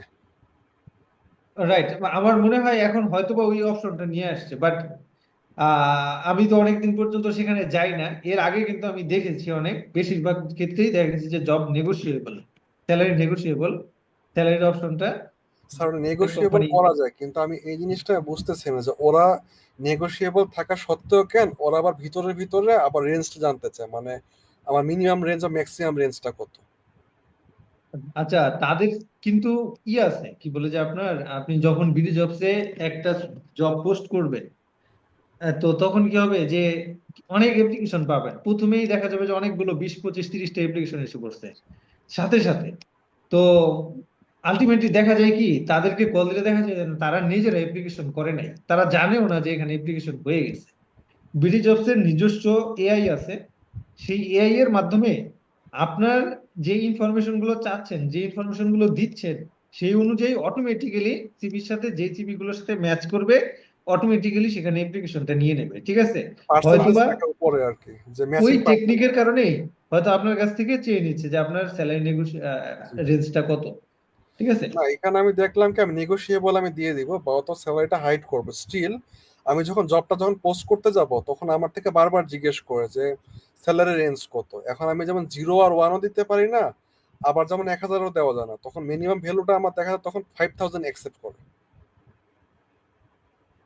হ্যাঁ, হ্যাঁ, হ্যাঁ, হ্যাঁ, আছে, মানে অবশ্যই তাদের নিজস্ব পলিসি আছে, সেই পলিসির কারণেই এই জিনিসগুলো নিজস্ব টেকনিক আছে।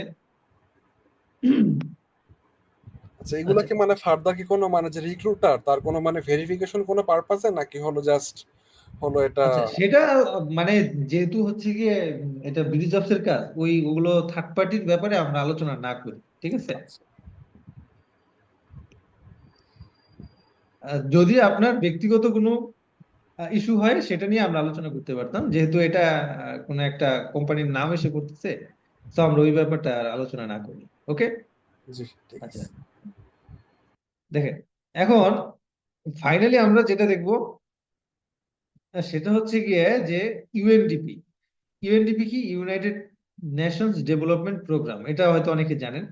এরকম আরো অনেক অনেক প্রতিষ্ঠান আছে বাংলাদেশে যেগুলো হচ্ছে গিয়ে একদম ইন্টারন্যাশনাল অর্গানাইজেশন, ঠিক আছে। কিরকম? ইউএসএআইডি আছে, ইউএনডিপি তো আছেই। ইউএসএআইডির কার্যক্রম বন্ধ করলো কয়েকদিন আগে, তো বন্ধ হয়েছে, কোনো সমস্যা নেই। UNHCR, world health organisation, world food organisation, তারপরে হচ্ছে কি আপনার ওয়ার্ল্ড ব্যাংক আছে, এডিবি আছে, জাইকা আছে, এরকম অনেক প্রতিষ্ঠান আছে বাংলাদেশে কাজ করতেছে, ঠিক আছে। তাদের স্যালারি রেঞ্জ গুলো কিন্তু অনেক হাই থাকে, আর তাদের কার্যক্রম গুলো কিন্তু ওইরকম ওই টুকটাক করে করলাম ব্যাপারটা ওইরকম না, ঠিক আছে। দেখেন তারা একটা সার্কুলার, মানে যে সার্কুলারটা দিচ্ছে, কত বড় একটা সার্কুলার দিচ্ছে। তো এই এত বড় সার্কুলার দেখে ভয়ের কিছু নাই। এখানে দেখেন, যখন আপনি পার্ট বাই পার্ট যাবেন আপনার কাছে ইজি হয়ে যাচ্ছে। অ্যাবাউট ইউএনডিপি, মানে আপনার ওই প্রতিষ্ঠান সম্পর্কে ছোট একটা ব্রিফ এখানে রেখে দিচ্ছে। প্রজেক্ট ব্যাকগ্রাউন্ড, মানে সেই যে প্রতিষ্ঠান আর কি ইউএনডিপি, তার একটা নির্দিষ্ট প্রজেক্টের জন্য কিন্তু এই হায়ারিংটা হচ্ছে। তো ওই প্রজেক্টের একটা ছোট ইনফরমেশন এখানে দিয়ে দিচ্ছে, ঠিক আছে, দিয়ে দিচ্ছে। এখন প্রজেক্টের যে অবজেক্টিভ, অবজেক্টিভটাও আছে। অবজেক্টিভ হচ্ছে দুই প্রকার করে রাখে, একটা হচ্ছে স্পেসিফিক অবজেক্টিভ, মানে টোটাল অবজেক্টিভকে মিলে সামগ্রিকভাবে একটা অবজেক্টিভ বানায়, আর ছোট ছোট কিছু অবজেক্টিভ বানায় যেগুলো হচ্ছে গিয়ে আপনার ছোট ছোট মিশনের মতো, আর ভিশনের মতো আর কি। ভিশন, মিশন এবং vision, mission statement, vision statement, এগুলো তো জানেন আপনারা অনেকেই, এগুলোর মতো একদম। মিশন হচ্ছে গিয়ে যেটা শর্ট টার্ম, অনেকগুলো কার্যক্রম আমরা করব সেখানে। আর ভিশন হচ্ছে গিয়ে আলটিমেটলি আমাদের উদ্দেশ্যটা কি সেটা। তো তো ওইরকম ওই বিষয়গুলো আমরা এখানে রাখতেছি। রাখার পরে হচ্ছে কি আমাদের দেখেন ফাইনালি এই ডিউটিস এন্ড রেসপন্সিবিলিটিজ এখান থেকে আমাদের ওই সার্কুলারের স্পেসিফিক ইনফরমেশন গুলো আসতেছে। তার মানে এই যে উপরে যতটুকু আছে এগুলো কিন্তু প্রত্যেকটা সার্কুলারের ক্ষেত্রে সেম থাকতেছে। ওকে, তো একবার যদি আপনি এটা তৈরি করে ফেলেন তাহলে আর বারবার করে কিন্তু এই জিনিসটা তৈরি করার প্রয়োজন হবে না। ওই প্রজেক্টে যতবারই সার্কুলার আসবে প্রত্যেকবারই আপনার সেম ইনফরমেশন এখানে বসাই দিতে পারবেন। এরপরে হচ্ছে কি জব রেসপন্সিবিলিটি দেখেন এখানে মেজর 4টা ভাগে ভাগ করা হলো, এই 4টা ভাগকে আবার ছোট ছোট অনেকগুলো ভাগে ভাগ করা হয়েছে। তারপরে হচ্ছে আমাদের কম্পিটেন্সি চাচ্ছে। ওকে, এবং ফাইনালি হচ্ছে গিয়ে স্কিলড এবং experience, educational experience, qualification, experience required, সব বিষয় দিয়ে আমাদের ফাইনালি কিন্তু সার্কুলারটা কমপ্লিট হলো। এটা হচ্ছে আমাদের TOR, ঠিক আছে, টার্ম অফ রেফারেন্স। তো বড় বিষয়ের ক্ষেত্রে এগুলো আপনারা প্র্যাকটিস করবেন, ঠিক আছে, প্র্যাকটিস করবেন, কারণ সবার চেষ্টা থাকবে কি যে একটা মাল্টিন্যাশনাল অর্গানাইজেশনে জয়েন করা, তাই না? তো সেই ক্ষেত্রে যদি কোনো সময় এরকম ইন্টারন্যাশনাল অর্গানাইজেশন গুলোতে কানেক্টেড হয়ে যেতে পারেন, একবার কানেক্ট হলে কিন্তু ফিউচারটা একদম পুরো সাই। এখানে কিন্তু মানে অনেক অনেক কি বলে যে আপনার বুয়েট টুয়েট, IBA এরকম স্টুডেন্টরা বেশিরভাগ জয়েন করে, ঠিক আছে। তারা এগুলো হতে দেখা যায় যে তারা ইঞ্জিনিয়ার, বাট তারা একদম জাস্ট প্রজেক্টে গিয়ে কাজ করতেছে, বিকজ মানে হিউজ স্যালারি থাকে, 1.5 লাখ 2 লাখ 2.5 লক্ষ টাকা এরকম স্যালারি থাকে, ঠিক আছে। তো চেষ্টা করে যাবেন, চেষ্টা করতে তো আর কোনো দোষ নাই।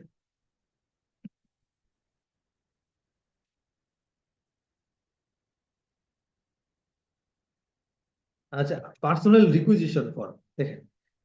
পার্সোনাল রিকুইজিশন ফর্মটা হলো যে আমরা রিক্রুটমেন্টটা শুরু করলাম হচ্ছে গিয়ে ফার্স্টে কি দিয়ে, মিটিং দিয়ে, তাই না, বোর্ড মিটিং দিয়ে। বাট বোর্ড মিটিং দিয়ে কখন শুরু করতেছি, যখন একদম আমাদের একটা ইউনিট নতুন শুরু হচ্ছে, একটা প্রজেক্ট নতুন শুরু হচ্ছে, আমার অনেক স্টাফ দরকার, তখন আমরা বোর্ড মিটিং দিয়ে শুরু করতেছি। বাট ওই যে রিক্রুটমেন্টটা হয়ে গেছে সেখানে কোনো একটা পজিশন ভ্যাকেন্ট হইলো, তখন কিন্তু আর আমার বোর্ড মিটিং করা দরকার নাই, তখন আমি এই পার্সোনাল রিকুইজিশন ফর্ম দিয়ে আমি রিক্রুটমেন্টটা করে নিতে পারবো। এটা আমরা এই যে অনলাইন থেকে ডাউনলোড করে নিয়েছি। আমাদের উদ্দেশ্য হলো এটা দিয়ে জাস্ট একটা আন্ডারস্ট্যান্ডিং তৈরি করা, নিজেদের মতো করে আপনারা কি করবেন, ভালোভাবে এক রিকুইজিশন ফর্মটা তৈরি করে নেবেন, ঠিক আছে। এটা তৈরি করবে কে, যার সাপোর্টিং হ্যান্ড লাগবে সে এটা তৈরি করবে, যে ডিপার্টমেন্টের লোকজন লাগবে, লোকবল লাগবে, সেই ডিপার্টমেন্ট তৈরি করবে, সকল স্যালারি কত হতে পারে না পারে সেই বিষয়গুলো দিয়ে, এবং ফাইনালি সেটাকে অ্যাপ্রুভ করবে হচ্ছে টপ ম্যানেজমেন্ট। ওকে, টপ ম্যানেজমেন্ট অ্যাপ্রুভ করলে তখন এটা আবার সার্কুলার দিয়ে আবার রিক্রুটমেন্ট শুরু হয়ে যাবে। তো আমরা দুই ভাবে রিক্রুটমেন্ট শুরু করতে পারি, একটা হচ্ছে বোর্ড মিটিং এর মাধ্যমে, আর একটা হচ্ছে পার্সোনাল রিক্রুটমেন্টের মাধ্যমে, হ্যাঁ, রিকুইজিশনের মাধ্যমে। এরপরে আছে হচ্ছে presence for viva or written.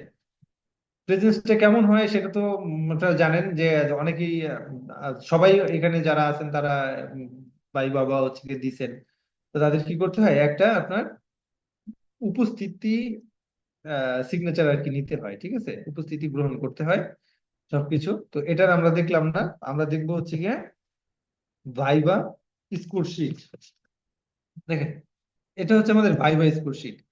আমরা তো ভাইভা তো অনেক দিচ্ছি, তাই না? বাট একটা অ্যারেঞ্জড ভাইভা কিভাবে হয়, আপনারা যারা গভর্নমেন্ট ভাইভা দিচ্ছেন আর কি, তারা এটা দেখবেন যে প্রত্যেকটা বিষয় থেকে আলাদা আলাদা বিষয় থেকে কোশ্চেন করে, ঠিক আছে। তো সেম ওই ব্যাপারটা আপনাদের মাথায় রাখতে হবে। ওকে, তো আমাদের দেখেন 3টা ভাগে আমরা কোশ্চেন আসতেছে, সাবজেক্টিভ, IT এবং হচ্ছে IQ। হ্যাঁ, 3টা বিষয়। তো 3টে বিষয় থেকে ক্যান্ডিডেট 1 2 3 4 5 6 তারা কে কত মার্ক পেলো সেটা আসলো, টোটাল মার্ক কত হলো, পরে আমরা র্যাঙ্কিং করলাম।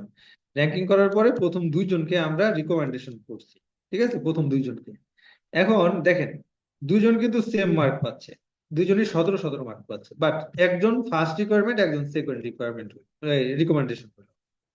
এটার কারণ হলো যে দেখেন এই লোকটা হচ্ছে গিয়ে IT তে ভালো মার্ক পাইছে, বাট সাবজেক্টিভে অনেক কম মার্ক পাইছে। বাট সাবজেক্টিভ কি, যে আমি আমার স্টাফ চাচ্ছি হচ্ছে অ্যাডমিনিস্ট্রেশনে, তার অ্যাডমিনিস্ট্রেশন ডিপার্টমেন্টের বা HR এর উপরে তার যেই মার্কসটা সেটা হবে সাবজেক্টিভে আইটি রিলেটেড এক্সপিরিয়েন্স, যেমন হচ্ছে তার কি এইচআর, এমআইএস, ঠিক আছে, ওই বিষয়ের উপর অভিজ্ঞতা আছে কিনা, এইচআর এর সফটওয়্যারের উপর অভিজ্ঞতা আছে কিনা, ডেটা অ্যানালাইসিস অভিজ্ঞতা আছে কিনা, সেই বিষয়গুলোর মার্কটা এখানে। আর আইকিউ, বিভিন্ন ধরনের আইকিউ এর উত্তর করতে পারতেছি কিনা। আইকিউটা কেন? বিভিন্ন সমস্যা আসবে বিভিন্ন, কোন আইনের মাধ্যমে সেটাকে সমাধান দেবে, হ্যাঁ, সেটা কিন্তু আইকিউ এর ব্যাপার। বিভিন্ন প্রবলেম আসলে সেই প্রবলেম গুলো কিভাবে সমাধান করবে, সেটা তার আইকিউ এর ব্যাপার, ঠিক আছে। আইকিউটা কিন্তু এই জন্য জরুরি। আপনারা অনেক কিছু জানেন বাট আইকিউ ভালো না, তখন কি হবে যে সবগুলো নিয়ে আপনার বসে থাকতে হবে, সেগুলো কাজে লাগানোর কোনো অপশন থাকবে না। সো সাবজেক্টিভের নলেজ থাকতে হবে, আইটি নলেজ থাকতে হবে, আইকিউ নলেজও থাকতে হবে। তো এর মধ্যে যার সাবজেক্টিভটা ভালো সেটাকে আমরা ফার্স্ট রিকমেন্ডেশনে আনলাম, আর যার সাবজেক্টিভ একটু কম পাইছে তাকে আমরা সেকেন্ড রিকমেন্ডেশন নিয়ে আসতেছি। এইভাবে হচ্ছে কি আমাদের রিকমেন্ডেশন গুলো আসে। আর ফাইনালি হচ্ছে কি আমাদের রিক্রুটমেন্টটা, যেটা আমরা এতক্ষণে গত 2টা সেশনের মধ্যে দেখলাম, সেটার একটা সামারি হচ্ছে গিয়ে ফার্স্টে আমাদের নিড অ্যাসেসমেন্ট, সেটা কি বোর্ড রেজলিউশনের মাধ্যমেও আসে, আবার রিকুইজিশনের মাধ্যমেও আসে, committee formation, CV screening, interview, reference check এবং অ্যাপয়েন্টমেন্টের মাধ্যমে আমাদের কার্যক্রমগুলো শেষ হয়। ওকে, তো এখানে একটা বিষয় বাদ পড়ে গেছে, সেটা হলো গিয়ে এই ইভ্যালুয়েশন ক্রাইটেরিয়া, ঠিক আছে। ইভ্যালুয়েশন ক্রাইটেরিয়া এটা আমরা আগামী কাল বা আগামী সেশন সেদিন আমরা দেখব। যাই হোক, থ্যাংক ইউ ভেরি মাচ। আর কারো কোনো কোশ্চেন আছে আপনাদের এই মর্মে আমাদের আজকের যে সেশনটা হলো এই সেশনের উপরে? আসসালামু আলাইকুম স্যার, প্রথমে একটু কি ব্রিফ দিয়েছেন একটু বলবেন? আচ্ছা, আমাদের সময় অনেকখানি চলে গেছে, আমরা তো এইগুলো দিয়ে দেব। আপনি আর প্রথমের দিকে আমরা যেতে চাচ্ছি না, ঠিক আছে, ফার্স্টের দিকে আমরা যেতে চাচ্ছি না। আপনার যেই বিষয়গুলো আমরা দেখাইছি সেই বিষয়ের উপরে কোনো কোশ্চেন যদি থাকে আপনি কোশ্চেন করেন। আর আমরা তো রেকর্ড গুলো দেব, আপনি রেকর্ডটা শুনেন, তারপরে যদি আপনার কোনো গ্যাপ থাকে সেটাকে আপনি আগামী যে সেশনটা হবে তখন আপনি আলোচনা করতে পারবেন, কোশ্চেন করবেন, ঠিক আছে। আপনি স্পেসিফিক কোশ্চেন করেন। বুঝছি। আর বোর্ড অফ মিনিটস কোনটা? এটা বোর্ড অফ মিনিটস যেটা বলে, হ্যাঁ, বুঝতে পারি নাই। বোর্ড অফ মিনিটস যেটা বলে ওটা কিসের, কি রকম? Code of minutes? Board of minutes. ও, বোর্ড অফ মিনিটস নামে আমরা কোনো কিছু তো রাখি নাই এখানে। আই থিংক উনি মিটিং বোর্ড মিনিটসের অফ কথা। মিটিংস হবে এটা মেবি। মিনিটস। আচ্ছা, এটা এখানে লেখা আছে যেটা, সেটা হচ্ছে বোর্ড মিটিং। এখানে দুটো অপশন এটা আছে, যে বোর্ড মিটিং অথবা যেটা হচ্ছে মিটিং মিনিটস, যেটা হয় যে হ্যাঁ, মিটিং মিটিং এর মিনিটস। ক্লোজটা যেটা, হ্যাঁ সেটা হ্যাঁ হয়তো হ্যাঁ। option হতে পারে। আচ্ছা, তাহলে বুঝতে পারছেন সেটা কি, মিনিটসটা কি। বাট আপনার কোশ্চেনটা হচ্ছে গিয়ে যে আপনার বোর্ড অফ মিনিটস না, সেটা হবে গিয়ে আপনার বোর্ড মিটিং মিনিটস, ঠিক আছে। মিটিং মিনিটস আর একটা হচ্ছে মিটিং রেজুলেশন। মিটিং রেজুলেশন এবং মিটিং মিনিটস সেম জিনিস, মানে আপনার কি বলে যে নামকরণ সেম, তবে মিটিং মিনিটস না লিখে বর্তমানে সবাই কিন্তু বেশিরভাগ সময় আপনার ওই বোর্ড রেজুলেশনটাই ব্যবহার করে, ঠিক আছে। জি। তাহলে আর যদি কোনো কোশ্চেন থাকে কোশ্চেন করেন, রিলেটেড কোনো কোশ্চেন থাকলে, অথবা আমরা আগামী সেশনে চলে যাই। আর কোশ্চেন যদি থাকে আপনারা রেডি করেন, আগামী সেশনে আর কি আমরা আলোচনা করব আশা করতেছি। ভাই অ্যাসাইনমেন্ট দুইটা একসাথে জমা দেওয়া যাবে না? অ্যাসাইনমেন্টের লাস্ট ডেট হচ্ছে গিয়ে আপনার লাস্টের যে সেশন সেটা থেকে আগামী তারপরে আরো 1 সপ্তাহ পর্যন্ত। তো তার মধ্যে আপনি সকল অ্যাসাইনমেন্ট একসাথে জমা করতে পারেন, সমস্যা নেই। ওকে, থ্যাংক ইউ। মানে বলা যায় যে ঈদের পরে আরো 2-3 দিন সময় পাবেন, বা 2 তারিখ পর্যন্তই যাচ্ছে, কারণ 27 তারিখ 26 তারিখে লাস্ট সেশন হওয়ার কথা। কোনো সমস্যা নেই, আপনারা এই কি বলে আগামী মাসে 10 তারিখ পর্যন্ত রাখেন, ঠিক আছে, অ্যাসাইনমেন্ট ডেট। আর আগামী মাসের 15 তারিখের ভিতরে আপনারা সার্টিফিকেট পাবেন।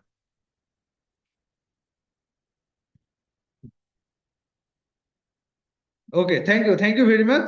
আর দেখা হবে ইনশাল্লাহ, কথা হবে আগামী সেশনে। ততদিন পর্যন্ত সবাই ভালো থাকবেন, আল্লাহ হাফেজ। Thank you. আল্লাহ হাফেজ।